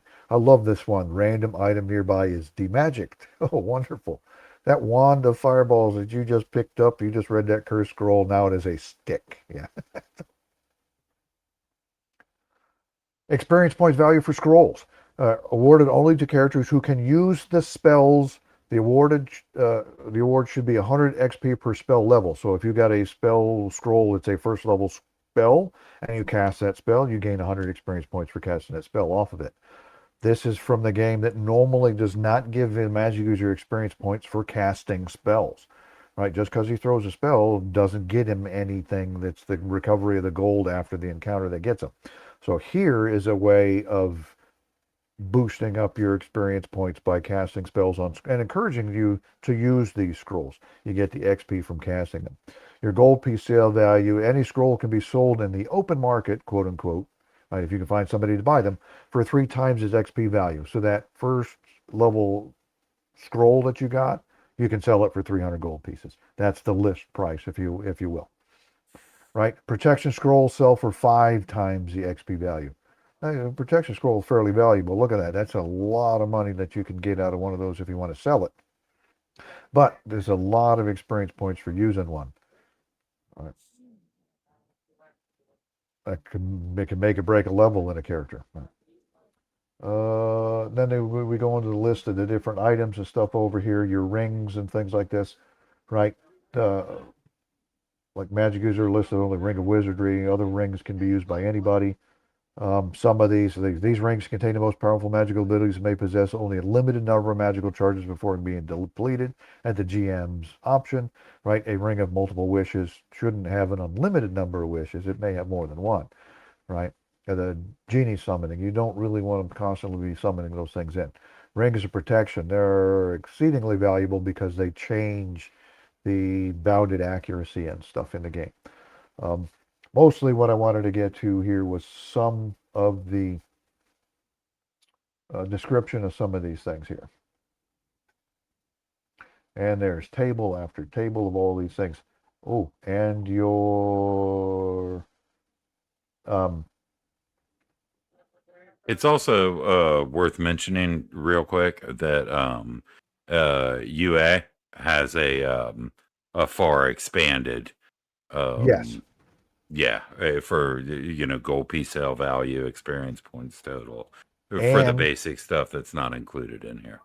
I was going to point that out here with this table of itself. Your artifacts. Notice how artifacts in this list only have a sale value, right? Yeah, Although some of them are pretty nasty to use them on the user as much as it is on his opponents. Unearthed Arcana actually went ahead and did a table of experience points values for claiming and using those things as well. That was something that didn't appear in the original first edition Dungeons and Dragons that came in Unearthed Arcana. I wasn't aware of that till it was pointed out to me one game night that yes, it does go to look at this, and I went and looked, and there it was. So another piece out of Unearthed Arcana that of the few that I actually like. Yeah. Yeah. When a ring of multiple wishes only has two wishes, you just look the ground and spit. That, well, definition of multiple is more than one. That would be a ring of two wishes, right? Yeah. All right. Oh, let's see.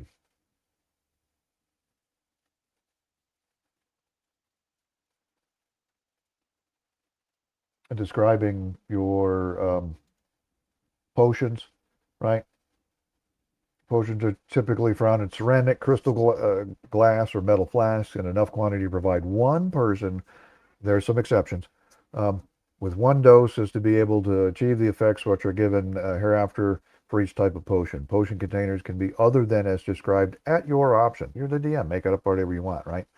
As a general rule, they should bear no identifying marks so that the players must sample them from each container in order to determine the nature of the liquid. However, even a small taste should suffice to identify a potion in some way, even if just a slight urge. Like when I have a player character um, sample a healing potion, I may say, remember earlier today when you bit your tongue? Well, it's no longer sore, it's healed. Oh, maybe this is a healing potion, right? So some clues and stuff that they could pick it up. Give them something for their experimentation.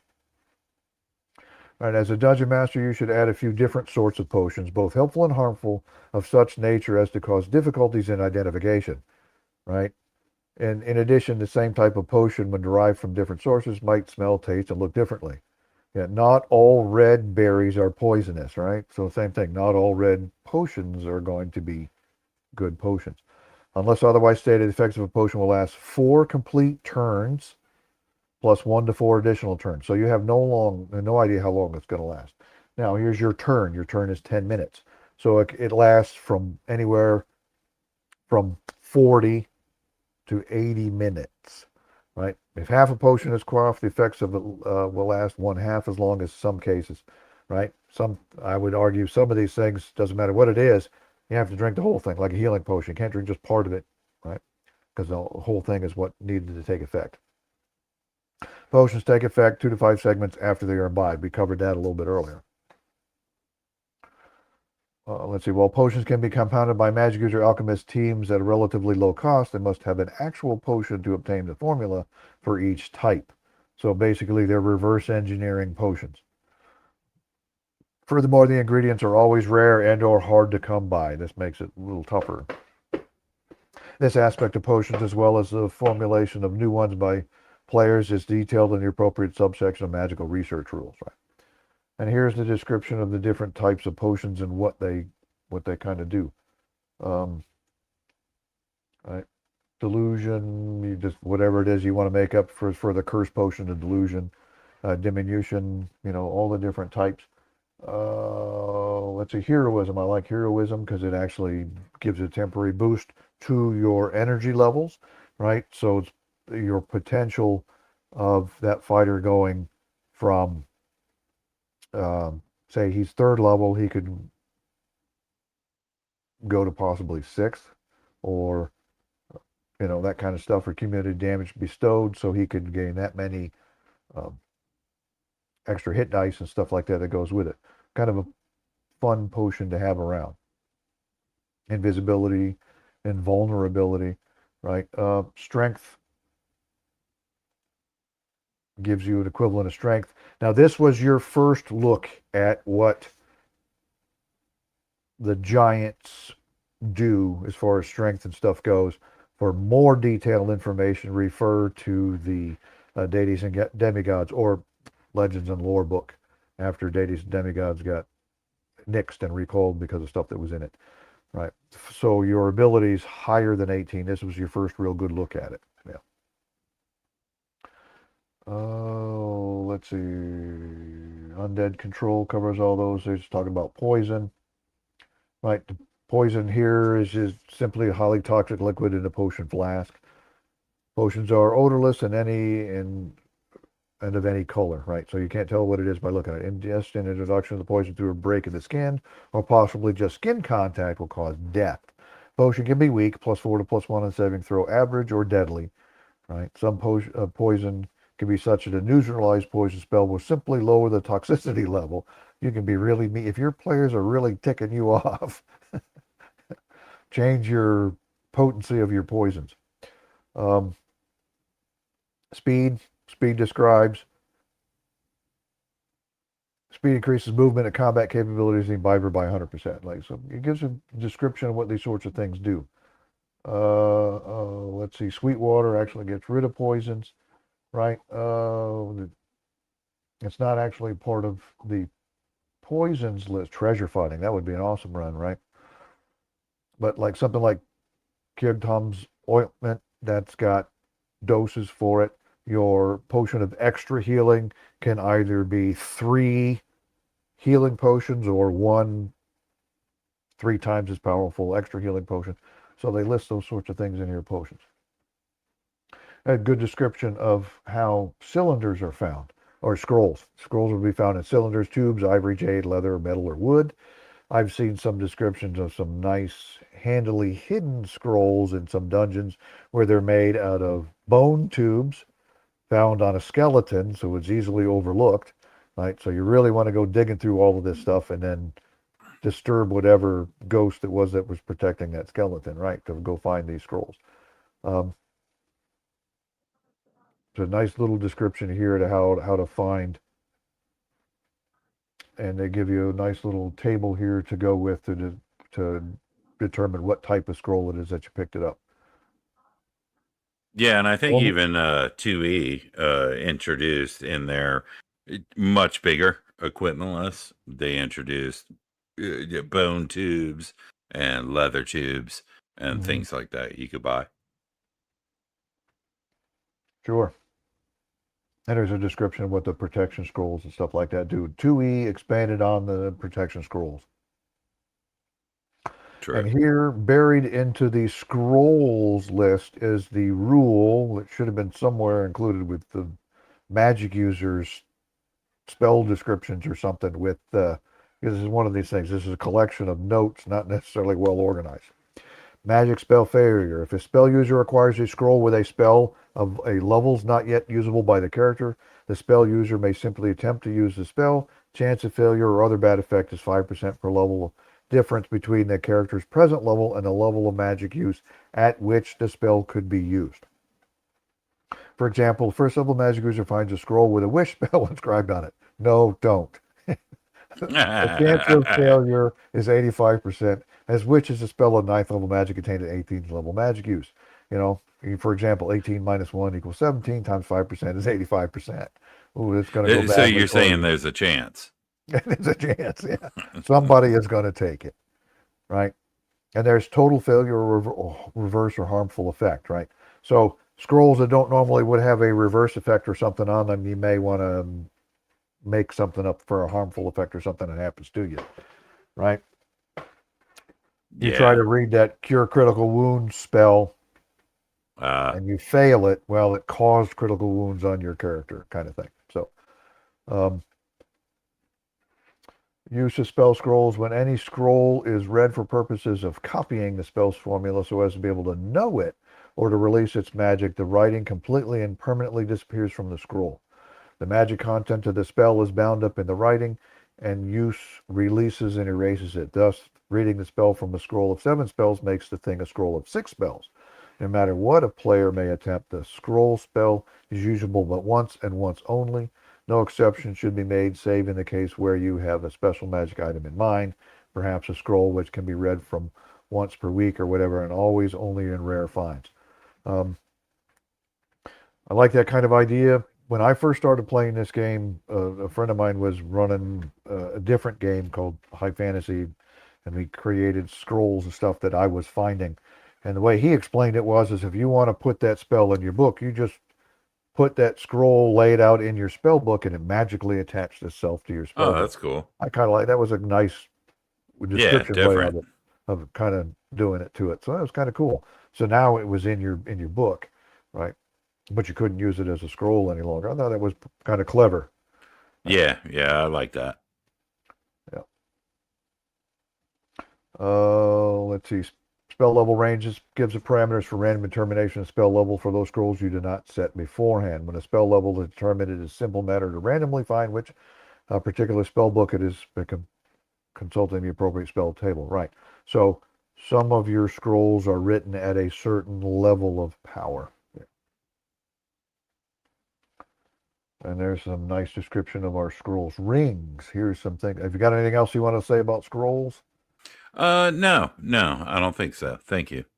Alrighty, so I will scroll past and we will talk. I got to put one in there sooner or later. Good job. All right. We got some comments here. Let's see. Beckme RC healing potions, all cures paralysis is what I was thinking of. Yeah, okay. So it came out of basic. That's where that came from. All right. It's been ages, decades since I played basic, but I do run an old school essentials game, which is basically a rewrite of basic. All right, a testament of Gary's talent is that the DMG is such a pleasure to read despite the sheer density of the information. There's a lot of good stuff in here. It isn't one of those things you need to read from cover to cover because you can't.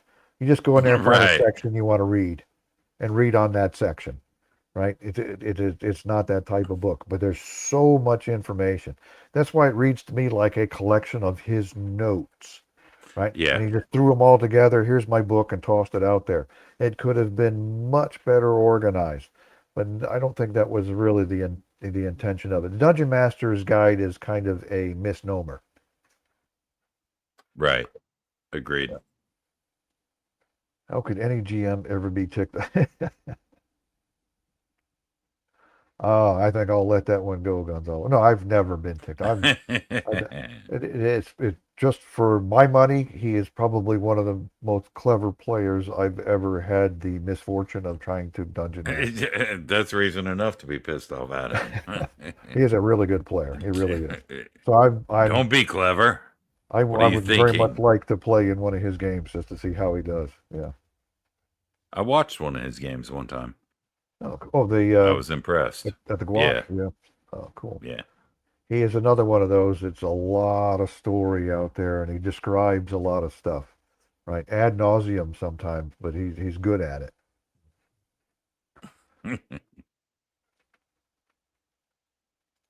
All right. If you find a scroll inked in blood and bound in human flesh, don't read from it.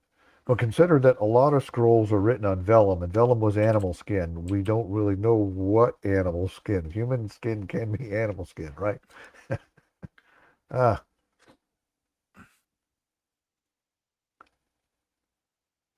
boo. Okay, but I don't know.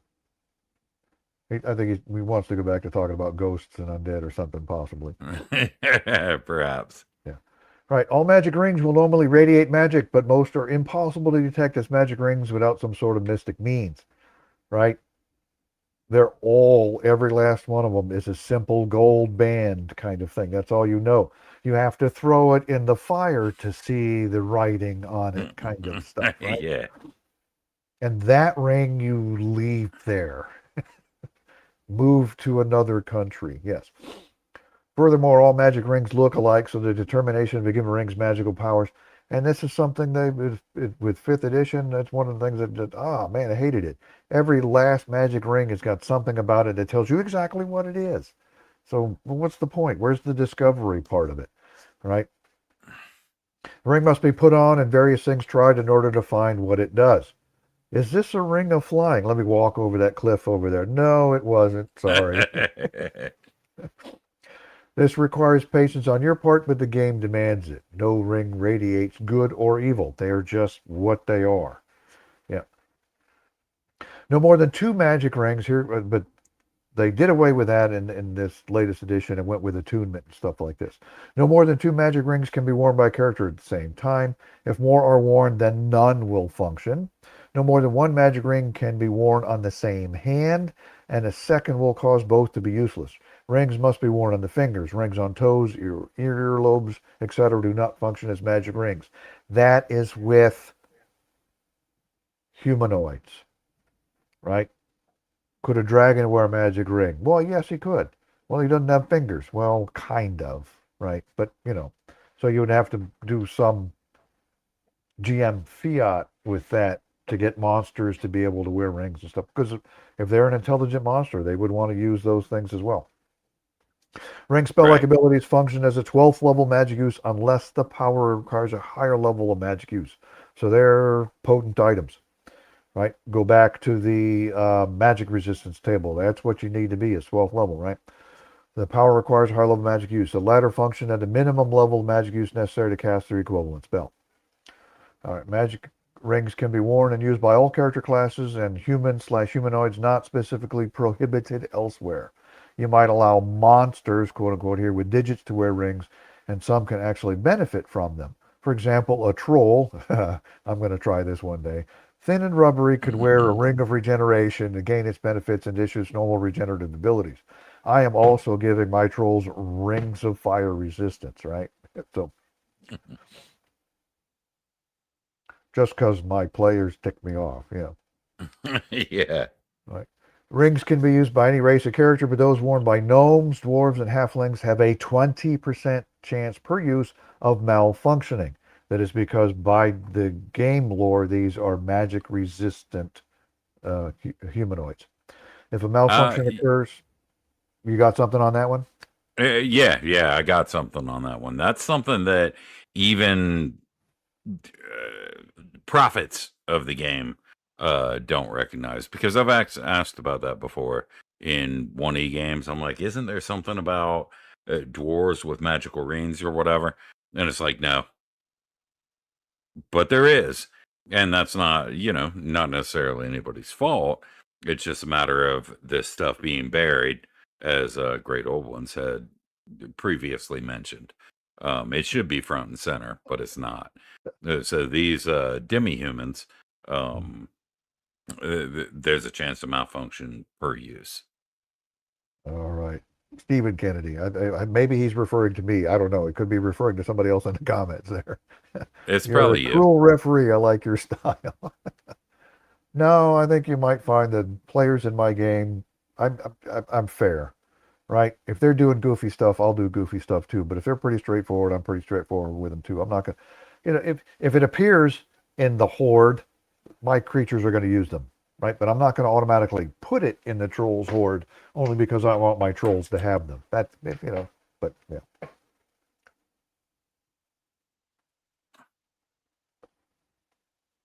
Under the Iron Wind has officially closed membership. Under no circumstances are you to share the Discord link. All right. Oh, yes, I was cursed twice in your game. Yes, well, I didn't curse you. You cursed yourself. Yes, just saying. That's how that works. Um, tell you what, there, Gonzalo, I will show you. There we go. Talking about this Iron Wind, this Rollmaster Discord. See, you can't tell me what to do on my stream here. All right. Then Uh, definitely don't post mine under any circumstances. did you have? No, I don't know what yours is, but anyway, yeah, Oh, right. you have to send me that info when I can put. I can put that on there. No. Uh, those of you that are into Rollmaster and stuff, Gonzalo and I are working on some more Rollmaster stuff for that too as well. I like talking about old school games. First edition happens to be one of my first loves, but I also love Rollmaster. We talk about that one. Sooner or later, I'll get around to doing stuff on Call of Cthulhu. I'll get around to doing stuff on Traveler. I love Traveler. Traveler was a fantastically fun game to play. We'll get to it. But we've got so much to talk about AD&D. We'll get around to it as well. Troll with a ring of fire resistance. Why didn't I think of that? Now, it's just fire resistance. It's not fire immunity. And then he's still going to suffer some damage from the fire, right? But not as much as the players think is going to happen. And, a fire immunity would be a potion of fire immunity with something why did that troll just swig something before we started fighting him? That's right. Yeah. Because it's regeneration. Fun stuff. Players can still kill it and take the ring. Yes, they can. Yeah. Yeah. Let's see what else we got here. Back to the dwarves and things like this, right? I like that. It's an interesting piece. Along those same lines, right? Elves can't be raised, can't be resurrected, right? When they're gone, they're gone. That kind of thing too. Some extra special pieces of lore in here and stuff that makes the game Yeah. kind of unique, kind of fun, and forces your players to think about what they're doing. Yeah. All righty. This applies to cursed rings, contrariness, delusion, weakness as well. If they do not work, they are recognized and can be removed. Right? So if you want to figure out what that ring is, give it to the dwarf. He has the better Yeah. chance of. Yeah. Doesn't mean it absolutely fails instantly, but it could possibly do so. So there's some information on rings, whole different kinds of rings, and there's a lot of fun stuff. And I do believe 2E added a whole bunch more rings to this, right? Yeah. Ring of Spell Storing, an insanely useful and relatively cheap ring when you look at it for your spellcaster, right? One of the best items that a spellcaster can find, especially if that magic user finds a magic user ring instead of a druid spells storing ring. Because once the spells are on it, that's what they are, right? And you know darn well that wizard that was using that before didn't put read magic and write on that ring. He put fireball on there. He put magic missile on there. He put stuff that would be useful, right? Yeah, and it's important to understand that that particular ring can be used basically by anybody, Yeah. right? So the bad guy, the evil assassin inside of the plot to assassinate the archbaron or something, Mm-hmm. could send his lackey with a magical ring that's been imbued with spells. Once they're used, and then they have to be recharged. So it's like the perfect thing to send the bad guy with. He's not going to come back and hurt me with that because he's going to use it in the course of his mission, and he's not going to be able to recharge it, and he'll be beholden to me forever after. Right. We got here. White Dwarf had a monster called. I do know. Is that double L or is that an IL? It's troll backwards. Okay. So that would be if your White Dwarf came from England area, so this would be Welsh. It'll be a Hlort.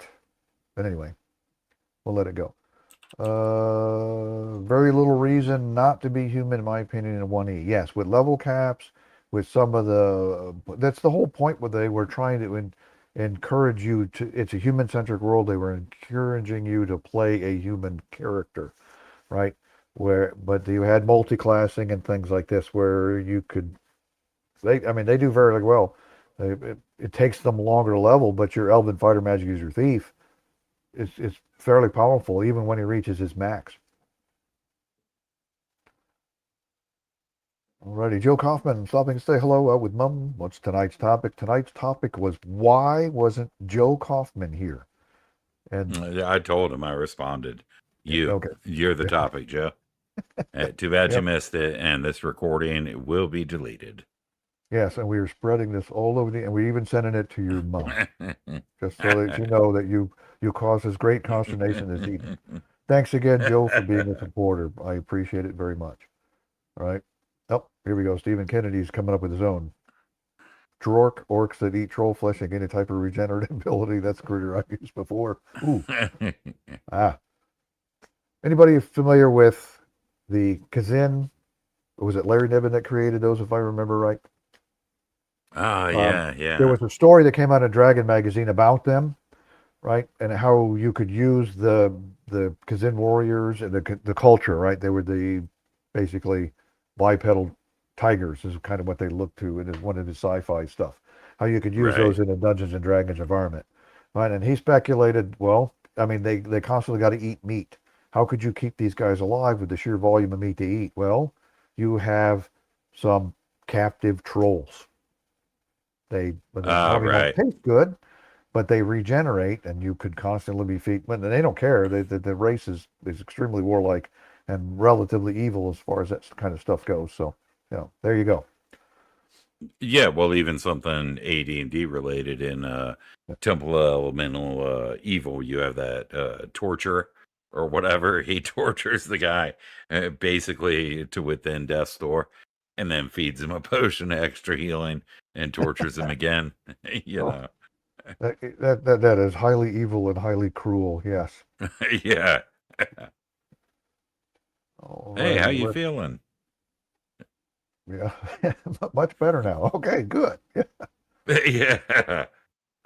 Let's see. Gert Oldham's channel. I would love to play in an OG Traveler game. If you run one, you should have a Discord for that, just like the Iron Wind. Yeah, that's an idea. Maybe start putting something together when I get around to doing reviewing Traveler. Put together. Um, that is definitely one that works fairly well with a virtual tabletop, because a lot of it is theater of the mind. How can you put out your 300 parsec map on a little tiny screen, right? So let's see. We got a question here. Question on a magic item involving UA and barbarian. Could a helm of leadership allow a barbarian's charisma to go above their class limit? I wonder if that was ever discussed in Sage Advice. Maybe we can search that one in Sage Advice. I would say yes, from the point of that being a magic item, and that's what it does. That's what the magic item does. That's the Yeah. only way it can happen. Yeah. Right, right. I mean, there's plenty of precedent for magic item increasing. Otherwise, what's the point of a magic item? Uh, If you start with a fighter who's 18,100 strength and a girdle yeah. of, say, hill giant strength or something Right. doesn't take him to a 19, then what's even the point? Yeah. So yeah, yeah, the magic Yeah. items are the ways you can increase that. The Mhm. various Librams or whatever that you can read to permanently increase a point. Other than that, it's you know, wishes and multiple wishes Yep. for He's each just point. just a now he's a much more likable boor. Yeah. So Yeah, yeah, and one thing, I mean, if that kind of offends the way you look at it, is to remember just even something as simple as a, racial bonus can increase beyond the normal maximum. So a half orc can get a +1 charisma, or I mean a +1 constitution, not charisma, and end up with a only with a magic 19. item can he get a +1. Yeah. Right, right. Yeah. Sure. You can originally it was just no, that was the max. Doesn't matter what you got. When you got a +1, it ended at 18, right? But when the deities and demigods came out, they came out with some rules to handle how to handle things that exceeded that level a little bit, right? And gave some guidance on that sort of thing. So you could certainly use that and still be considered 1E. Yeah, I still think, and I know I've mentioned this before, I still think that the monster manual there should have been an addendum that says that giants, at least specifically with those increased strength scores, should have done more damage on their, hand to hand attacks, clubs, whatever, their natural attacks. Joe Kaufman here said, I thought the same thing, but I wouldn't commit till I heard from the authority present. I have there's no authority here. We're just feeding you our nonsense crap. Take it or leave it. If you like it, use it, right? Yep. Right. Can a player character get a 19 or higher comeliness using Unearthed Arcana? If there's a way of giving you a higher comeliness based on magic items or whatever, I would certainly allow it, right? Wouldn't that be Yeah, well, godlike, you know? Uh, Right. And look at something way simpler like the iron stones. Right. Yeah. Iron stones are fantastic. It's just a stone you toss up, spins around your head or whatever, and can give you an increase in your ability score. Capping it at 18 is pointless. All right, we're going to rods here et al., including staves and wands. Why did he do et al. If he put the paragraph after it? Yeah, that's actually a good question. So is it rods and everything else, or is it rods and staves and wands? Yeah, he was getting paid by the word, I believe, right? Yeah, paid Yeah, by the rods. cool Latin abbreviation. Yes, and all that stuff in there, QV, and all that other nonsense and stuff in there. I'm going, what the heck does this mean? I kept looking, Yeah, trying to figure out where these things are. NB, right? Yeah. Rods are about CF. 3 foot long and as thick as your thumb. I figured rods are a little thicker than my thumb. It it's kind of like a grip or a handle of some sort, kind of like a mace handle or something. So a little bit Yeah, bigger, maybe yeah. an inch around. But anyway, that's just Me me. too. I Staves are agree. about 5 or 6 foot long and as thick as a young sapling, i.e., about an inch and a half at the base, tapering to an inch at the tip. Um, Depends on the staff, I would say.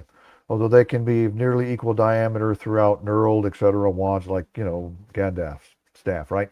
Wands are 1.25 foot long and slender. Rods are fashioned. Let me go to the top of the page. Um, from metal, strange wood, ivory, or bone. They can be plain or decorated with carved or tipped or not. Right? What is this thing? It's just a 3 foot stick, right? Right. They can be plain or decorated and carved, tipped, right? Staves are typically fashioned of wood, often carved, usually metal bound and shod, and likely to be gnarly and twisted. They can be unusual or appear to be ordinary. Wands are of ivory, bone, or wood, and are usually tipped with something metal, crystal, stone, etc. They are fragile and tend to break easily. Something to keep in mind as a dungeon master, right? Rods and wands will usually be found in cases or similar storage places, right? That's your pull cue. You pull it out of your thing and screw it together, right? Staves stand sturdily alone. In neither case is concealment precluded, of course, right? Unless noted to the contrary, these items will have the following number of charges. Each time the item is used, there is an expenditure of 1 charge. The user will not necessarily be aware of the number of charges in an item. All right, so here's the suggested list. Rods, 50 charges, minus 0 to 9, right? Staves, 25 charges, minus 5 to 6. Wands, 100 charges, minus 0 to 19. This is assuming you picked it up out of the treasure hoard and this is what it's got. If that monster that you just fought was using it against you, there's clearly going to be less than those in there. Most of these items can be recharged by spell users of sufficiently high level. This is discussed elsewhere under the heading Fabrication of Magic Items. Yes and no. They don't give you a price on what it costs to recharge these things. So I was kind of kicking around the ideas based on what its gold piece sale value was, how much it might cost you to give it charges back. Right. Let's see. Note that a rod, staff, or wand completely drained will become forever useless, crumbling to powder as its last charge is expended. If you don't have any idea how many charges are on it, you always are running the risk of depleting it when you use it. Right. Right. Use of rods, staves, and wands. Any device of this nature which discharges some form of magic over a distance, that is, the device does not require touch or contact with the object or creature to be affected, must generally have a command word spoken in order to cause the device to function. Like we discussed earlier, these things aren't written on them in Sharpie. You have to figure out what that kind of stuff is. You have to go figure out what those words and that sort of thing are. Right. See also use of magic items command words, which we discussed earlier. Like unless specified otherwise, rods radiate a magical effect which influences creatures hostile to the wielder. And it goes through all of the different types of rods and stuff that they have here. Let me go down to the staves, right? Unless inapplicable or otherwise specified, staves function as the 8th level of magic use, i.e. their spell discharge is that of an 8th level spell of level of experienced magic user with a respective range, duration, area of effect. Magic functions of a staff generally require only 2 segments to discharge, but the device must be then built upon power again, and this requires 8 segments. Right? So there we go with another item here that has segments written into how it functions. right? Need a knife for that. What's that? Oh, sorry. I Oh, was talking to my kid. okay. We got another question here. Let's see. What can bring you under class race minimums? Okay, I know aging can't do that. Of course, magic is magical. Undergoing to those, lose your class. I will make, yes, aging will bring you under your race class minimum. It's just the way, my house rule, your minimums are what you need to start. That doesn't mean you can't later on get weakened or whatever it is. And that doesn't automatically make you no longer a ranger. It just makes you a fairly poor ranger at that point because you don't have the abilities, right? A So for helmet. me, go ahead. Yeah, when I can finish his question, if you go under, do you lose your class? I know a helmet can takes out a paladin, right? Um, but that's a helm. That's a magic item that's altering something, not necessarily. And aging doesn't really change your charisma as far as that kind of stuff goes. Yeah, and I personally think of aging as the type of thing that fits within the parameters, right? Because it's a property of the object that is the character, right? So your age falls within the confines of what the character's race Mm-hmm. dictates, right? Yep. Now, on the other hand, I think that magic items are certainly something that can increase that. I think as we've already established, um, or have already answered for the most part. I forgot. I'm a mess. I forgot what the original is. So under race class minimums, right? So the other part of it is that basically I do agree with the starting point with regard to magic items and stuff. So if my guy qualified as a paladin at the point he was created, as long as his alignment wasn't changed by a magic item, if it just reduces below, his class minimums, then it would be so the answer is yes. I personally don't believe that aging can raise or lower above or below class minimums, but I think a magic item can do that. And if it lowers below class minimums, then that has no effect because the guy had those attributes to begin with when the Right. character was created. That's the way I look at it. Right. So there's stabs, and let's go over here find the stabs. A fantastic feature there, right? What does that look like? Kind of, I don't know, maybe kind of a little bit like Gary. They should put glasses on him. Yeah.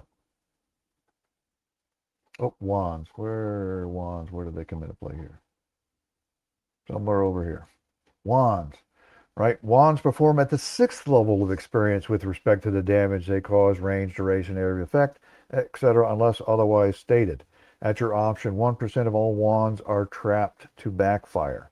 Right? And it takes I don't think it covered right here, it takes a segment to trigger them. Right? All wands are trapped to backfire. A wand of fireballs that has no range. And that's not my original idea. Miscellaneous magic, right? Category catch-all for many sorts of magical items, right? Some powerful, others are weak. In order to know what these things are, you definitely got to read through the descriptions and stuff, right? But the notes about these particular items here. Use care in revealing information regarding any item found by players. Describe an item only in the most general terms, right? Wood, metal, cloth, leather, etc., right? Allow player questions to simulate visual and tactile examination. A cloak appears to be a cloth object. Only examination will reveal its form and probable natures. Likewise, do not simply blurt out the properties and powers of an item. It must be held or worn or whatever, and then experiment and experience are the best determinators of magical qualities. If some other means is not available, a bard, sage, commune spell, that kind of stuff, right?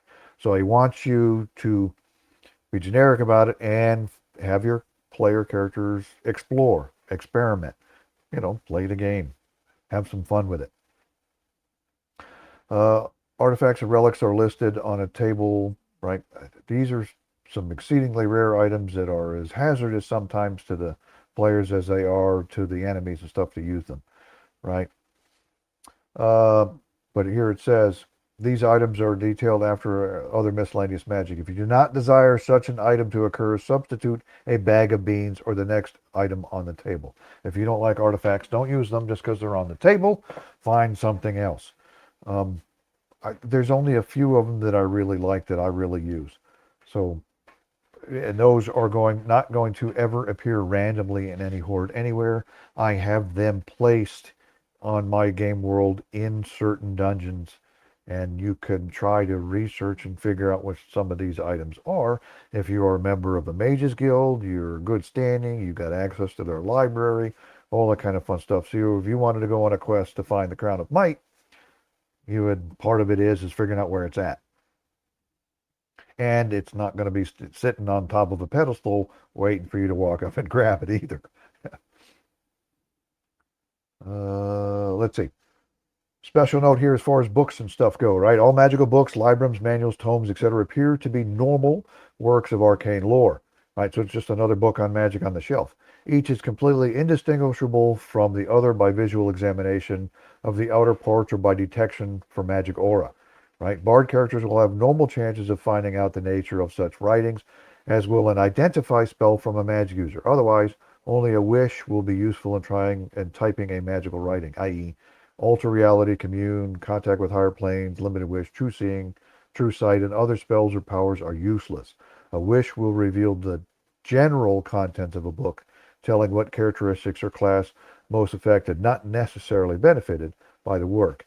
If it requires a second wish to determine exact contents. After being perused by a character, most of these or magical works will vanish forever, but those which are non-beneficial to the reader will typically be attached to the character, and he or she will be unable to be rid of it. If the work benefits another alignment of the character, the possessor is guessed to conceal and guard the writing. That's handy, right? Your dungeon master should use your judgment and imagination as to exactly um, how these items will be treated using the rules herein as parameters, right? Now, these are some of the most useful items. We were talking about magical items that alter abilities. That's what the books do. If it says you get a +1 and you're at an 18, you get a +1. Bingo. Because it is a Right. magical alteration of some very powerful nature.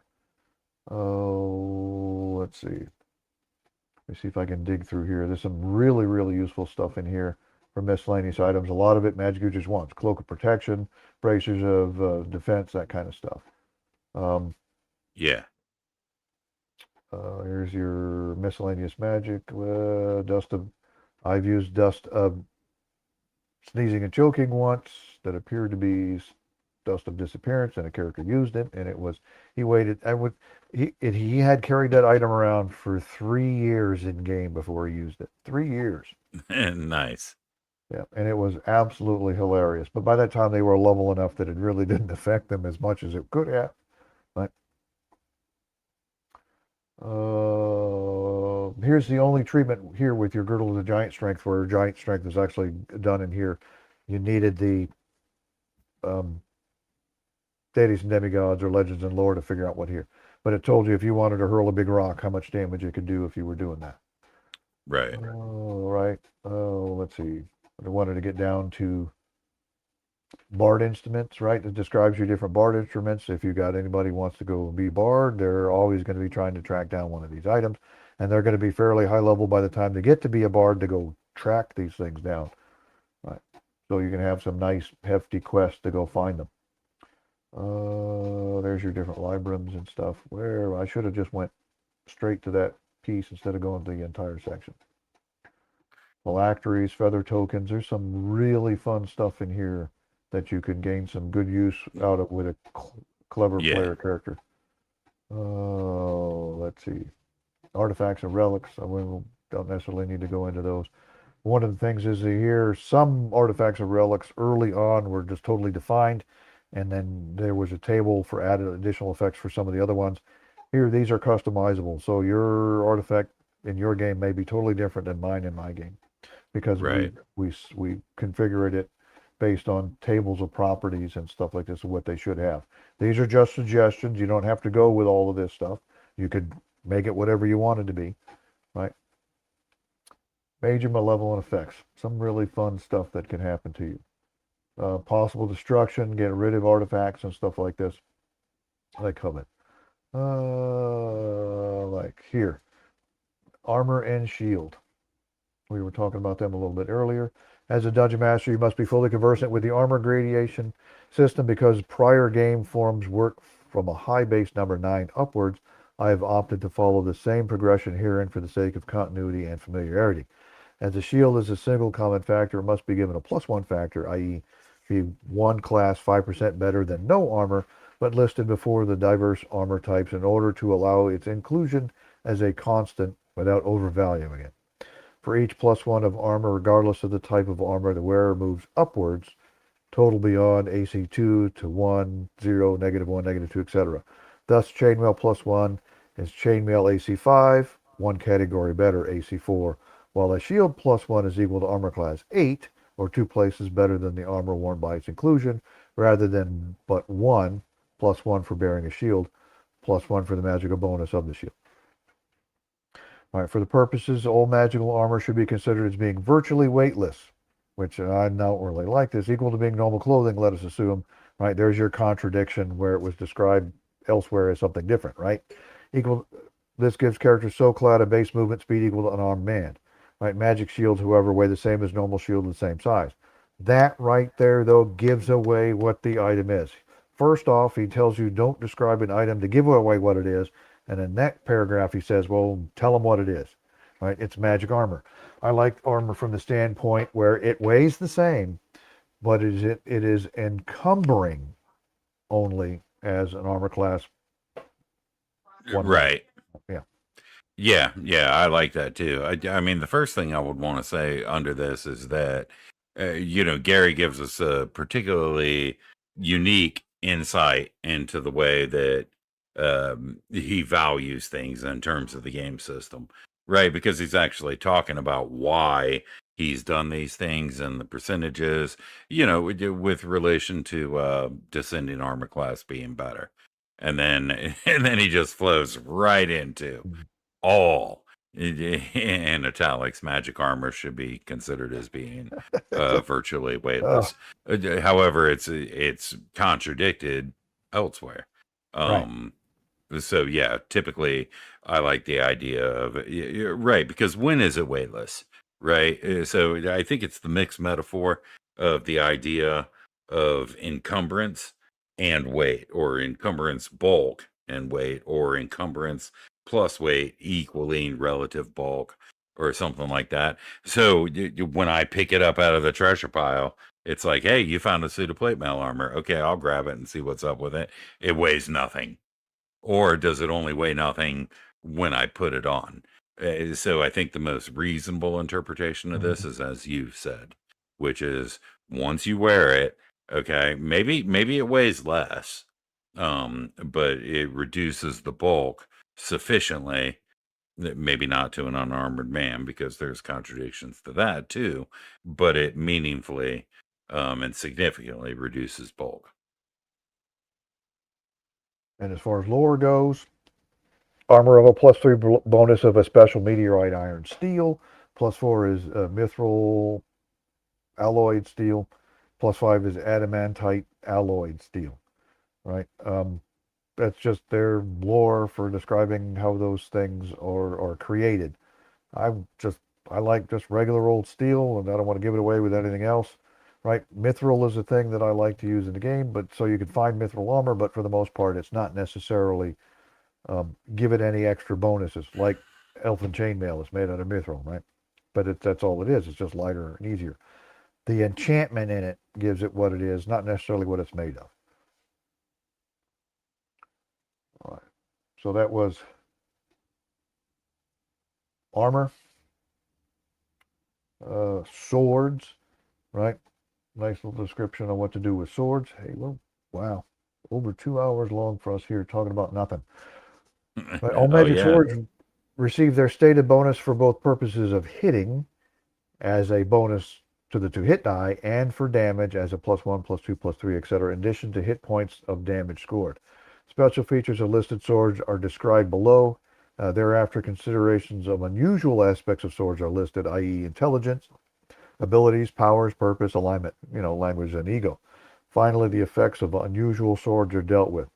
Note that few swords will have any unusual aspects. A lot of them are just going to be just a straight +2 sword. Bang, that's all you found. Very seldom are you going to find an item that has something special to it. And I would make those, special items that appear only in certain places, right? And you just don't necessarily going to find them in a horde. All +5 Holy Avenger swords are lawful good, right? No +5 Holy Avenger anti-paladin swords, right? All swords of sharpness are of chaotic alignment, right? They're extra wounding for them. All vorpal weapons are lawfully aligned. Interesting. Right. Most swords, not all of them, most swords and all daggers, okay? I don't know why you made them all daggers, but most swords and all daggers of a magical nature shed light when drawn from their scabbard. We talked about this when we were talking about light radiuses and stuff like this it's been months already, a few months back. All right, sole exceptions are the Flame Tongue, Frostbrand, and Holy Avenger, Life Stealing, and Sharpness swords, and these will be dealt with individually. It's in their description as to what it does if it sheds light stuff, right? When a sword has some unknown quality, such as the wishes in a luck blade or a sword with unusual aspects, you should prepare a special 3x5 index card on it and keep the information handy whenever the possessor of the weapon is playing, right? So keep that track and stuff in mind. Don't let him know what it is. You keep track of what that stuff is. And there's some pretty cool swords and stuff in here that are kind of useful. And again, that sort of stuff was expanded on in Unearthed Arcana with some extra ones. Unusual swords. All right, here's our swords with some abilities and stuff like this that go with them. There's some rules and stuff for setting it up. Rules for contesting a sword that's smarter than you, which is not all that difficult with many fighter characters because intelligence was their dump stat. Right. Swords with alignments will resist you using them if you're not of the same alignment, right? And all the different abilities and stuff that they have included incorporating into your weapons abilities. Ego points, do they speak, right? What languages do they know? Stuff like this. There's some really good stuff in here if you want to use items that are smart. I believe they got a lot of this from Michael Moorcock. I'm just thinking, Right. Yeah. You've got ammunition, right? Some of your miscellaneous items, right? You've got what are they talking about here? Miscellaneous weapons. Various items listed generally have their bonuses applied to their to hit and damage dice, whether it's +1, +2, +3, or +4. Any miscellaneous weapon which is not totally self-explanatory is detailed in one of the special paragraphs below. And here's where Gonzalo is going to whine incessantly. Magic arrows which miss their target are 50% likely to be broken or otherwise rendered useless. All which hit are destroyed. Right? There you And go. the magic of the arrow is in the arrow. The magic, it doesn't come from the bow. Whereas down here where it explains a +1 bow gives a +1 to hit, +1 damage potential to arrows fired from it. If magic arrows are used, the bonus, the total of the bow and arrows. The type of bow found should be based on circumstances of your campaign, i.e. composite, short, long, etc., according to the nature of the area. I know some places where the magic bow does not make the ammunition magical, right? It just gives the extra to hit. Agreed. Yeah. Yeah. I love arrows of slaying. I use a lot of them in my game. I Those are think it's cool. an interesting item. And then all Yeah, your even different if things. you only give them one, Yeah. That could be a game breaker if they've got the right one when they Right. come across that encounter. Crossbows of speed. We talked about this when we talked about initiative and all that kind of stuff. How useful a crossbow of speed is if you're using those rules as they're written. Yeah, it's a Yes. fantastically useful item if you're using those rules as they're written. Right? Some nice, nifty extra items and stuff in there that are pretty cool. Mesa Disruption's pretty useful, right? But there's not a whole lot of miscellaneous weapons that are listed in there. That's the only complaint I have as far as miscellaneous magic items and stuff in there. Just not a lot of them. I think there should be more.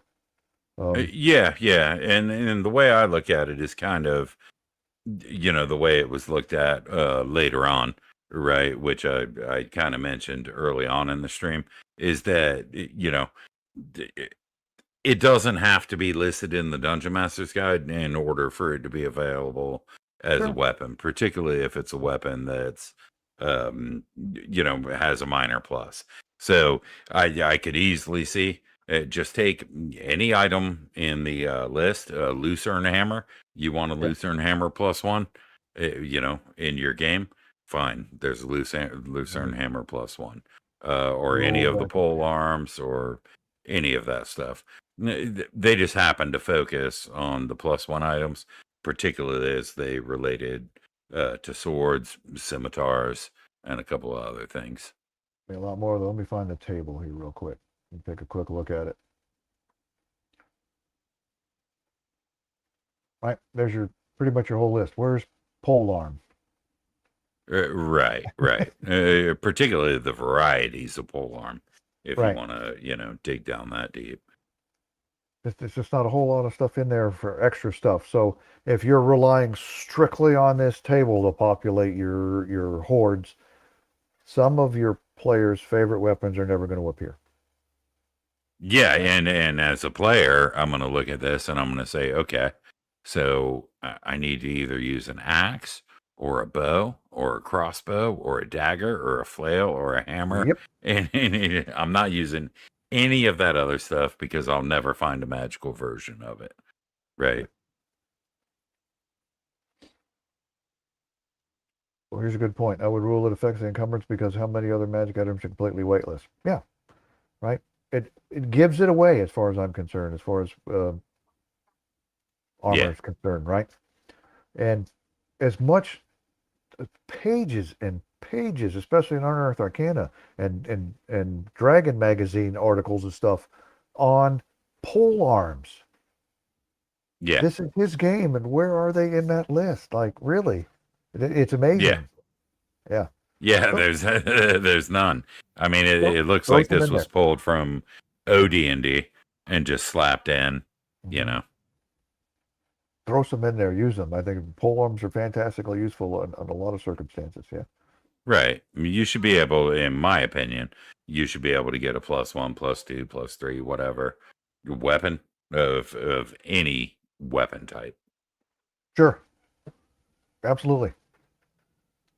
I mean, just don't rely on the tables. Add some of those in there, or if you substitute one in there for one of those roles and Right. stuff instead, or just add them to your hordes and stuff for player characters to find. Right. Pretty soon you'll find, oh man, my new proficiency coming up. I've got one coming up at next level. I picked up this glaive here that's a +2 glaive, and it encourages Yeah. them to spread things around a little bit and stuff with their proficiencies and take some different ones Agreed. and use the weapons versus armor types Oh yeah. tables and stuff where it makes those kinds of weapons important to have. Make weapon choice matter again, right? Yep, 100%. Well, here we've ran well over 2 hours BSing about, well, a little bit more than just magic items and stuff. We had some other good Yeah. discussions about some other topics and stuff that comes in. Some fantastic comments coming out of and questions coming out of our audience and stuff there. I love these guys, girls. I don't know what they are because they pictures don't betray what they are, but they're challenging us and our knowledge and stuff and finding some of these things out and stuff for them, and very much appreciate all of them for stopping Yeah, in and yeah. listening to all this. And on Yep, that same agreed token, totally. give us Yeah. some suggestions, give us some ideas and stuff that you guys want us to cover and things to talk about. We've still got orange spine books that we want to look at that are still considered quote unquote 1E, and we'll get to it. And plenty of stuff. I think this was a great subject. I thought I'd probably get away with maybe 30 minutes on magic items tonight. And Boy, was I wrong. Yeah. Yeah, there's a lot of good stuff in there too. I expected it to be shorter as well. Hmm. But as you read through it, and no matter how many times you read this stuff or read this stuff, as you read through it, you find something that you forgot, or you found something that Oh, look didn't at make that. sense. That oh, it's been tormenting me this whole time. So now you get to look at everybody. I'm just going to take a wild guess. Is that an orange? How did Yes. I know he was climbing on your? Oh, That's what they oh, do. I didn't know they were like that. Something's got into him. Oof. Yeah. The ginger of Yeah. the cat world. Yeah. Yeah. Yeah. Oh, Awesome. Well, hey, thanks for hopping on here and talking about magic items and stuff with me this week. Um, pleasure. Next week, if you recall, I've invited Yang back. Hopefully, he's able to do it. We're going to talk about um, art as a picture is worth 1,000 words, right? We're going to talk about art, using art in games and stuff to inspire, to get immersion and stuff like this. And we'll talk more about artwork and stuff and using it in your games and stuff. So it'll be more of a generic, not just a 1E stream, but um, we'll throw all that kind of stuff in there. We've invited him along to do it. I've asked Gonzalo if he wants to come on and talk about art because he loves art. He uses a lot of art. If you go to the uh, Iron Wind Discord server to see all the stuff he puts out there, not just the artwork and stuff out of the books, but he likes AI art. I think AI art is a good shortcut to get some stuff done. It does get you some good pictures, but wherever possible, you should probably try to support some real artists to help you out. Oh, we got a comment here. I keep screaming from the rooftops that, well, that's why they're not listening to you because you're some crazy person standing there on top of the house. But weapon That's versus it. armor type is a great way to encourage characters to take proficiency in weapons other than swords. Yes, weapon versus make weapon type matter, right? Swords are only so good against certain armor types, whereas other type, like a mace or something like this, you know, are better against certain armor types. Now, I've played games that really drill down into the weeds. I probably want to sit down and talk about leading edge games and Phoenix Command and stuff like that, where they went way into the weeds on damage and stuff like this. But beaked axes and how far into the armor and kind of stuff that they penetrate and what that kind of weapon is useful for was against Right. heavy armor. It's a can opener, right? Whereas your sword really not quite so much. And if you look on the table, those weapons versus armor types brings that stuff in there, right? And it encourages it for you. So I'm glad North of the Rockies, at the very least, is one of those that agrees with us that weapons versus armor type is a really useful piece. So he can stay, Yep. and we won't Yeah. ban him. Yeah. Yeah, awesome. Well, unless you got anything else about magic items, we'll go ahead and cut these guys loose because some of them are probably hungry. Some of them have probably already left. Some of them are probably got warm beer sitting in front of them. So All of the above. I'll let me up with whatever. These guys have droned on long enough. All right, any more of this, I'm gonna unsubscribe. No, please subscribe. Go see Doomsword. Go to his channel and stuff, and subscribe to him if you're not already subscribers to this. Thank you. Like our stuff because it helps with the algorithm and stuff like this. Helps get us other people. Spread the word around. If you know people that ask questions about this kind, hey, go see these guys. They've got a bunch of nonsense that they can BS about this kind of stuff for you. And thanks. Yeah. Thanks a lot for joining us here. Please like, subscribe, hit bell icon if you want to see more. Go see Doom Swords. Go hassle him over there on his page as well as me on mine, right? I think we're waiting on Dungeon Master D to do something so we can harass him on a YouTube channel as well. We'll get around to it. But, Yeah. Yeah. No we'll doubt. go over to the Gods of Gaming and beat up on him over there. Yeah. Oh, the Gods of Gaming. Yes. Yes. The Gods of Oh, Gaming. Thanks for mentioning that. you want to put That's that? a, Have you got something to put up there on that? yeah, actually I do. It's well, I should have probably sent it to you. But I didn't realize there would be the opportunity Blow it up real to big on the do screen and so. share your screen. Yeah. Yeah, yeah. Well, I can tell you it's discord.gg. I will send it to you right now, George, if I haven't, or that great old ones. Apologies. I'll send it to you in the private chat if you wouldn't mind posting that. We're trying to build a community where we just have fun and play games, man. You know, that's really All what it's righty, all let me about. copy that. Let me go ahead and go back to Thank you. comment. Control V. All right, comes up. Let me make a banner out of it so I don't forget it again. Oh yeah, man. Thank you. I appreciate that. Yep. And how about we show it again? There we go. You're the man. There you are. Right. This is one of the half of the stuff we're trying to do here with this sort of stuff is support one another, Yes, sir. right? And support Thank other you. gamers and keep this hobby going because it is a great source of a lot of fun and sneak it in on your kids because it's also very educational. Makes them do math, makes them read, makes them think, Absolutely. right? Problem solving, resource management, all the stuff that I learned from this that I didn't think I was learning, Well, vocabulary. I mean, that's why we're so brilliant. I mean, Well, it's a certain type of brilliance, but it's yeah, brilliant my forehead nonetheless. has got reflection on it. That's about the brilliant here. My hair needs to be cut. I look like a black and white bum. Yeah, remind me next Thank you, time we get sir. on a channel, I'll throw this up earlier on in the stream so more people actually get to see it. Yeah. Hey, man, thank you. I appreciate that. Oh, Yep. this cat. Oh, Oh, cat's pest you treat time or something, right? yeah, I think it All wants to right. go outside. So I'll let you go Oh, so I can close this all off and you can go take care of that cat stuff. Thanks again for hopping on here, Mr. Black and White, and joining me. And thank you. we'll talk at Have you a good again one. later. All righty. Thanks all for joining me here on the Great Old Ones channel and talking about First Edition Dungeons and Dragons again, magic items. We went almost 2.5 hours on this nonsense. I appreciate all of you for hopping on and watching.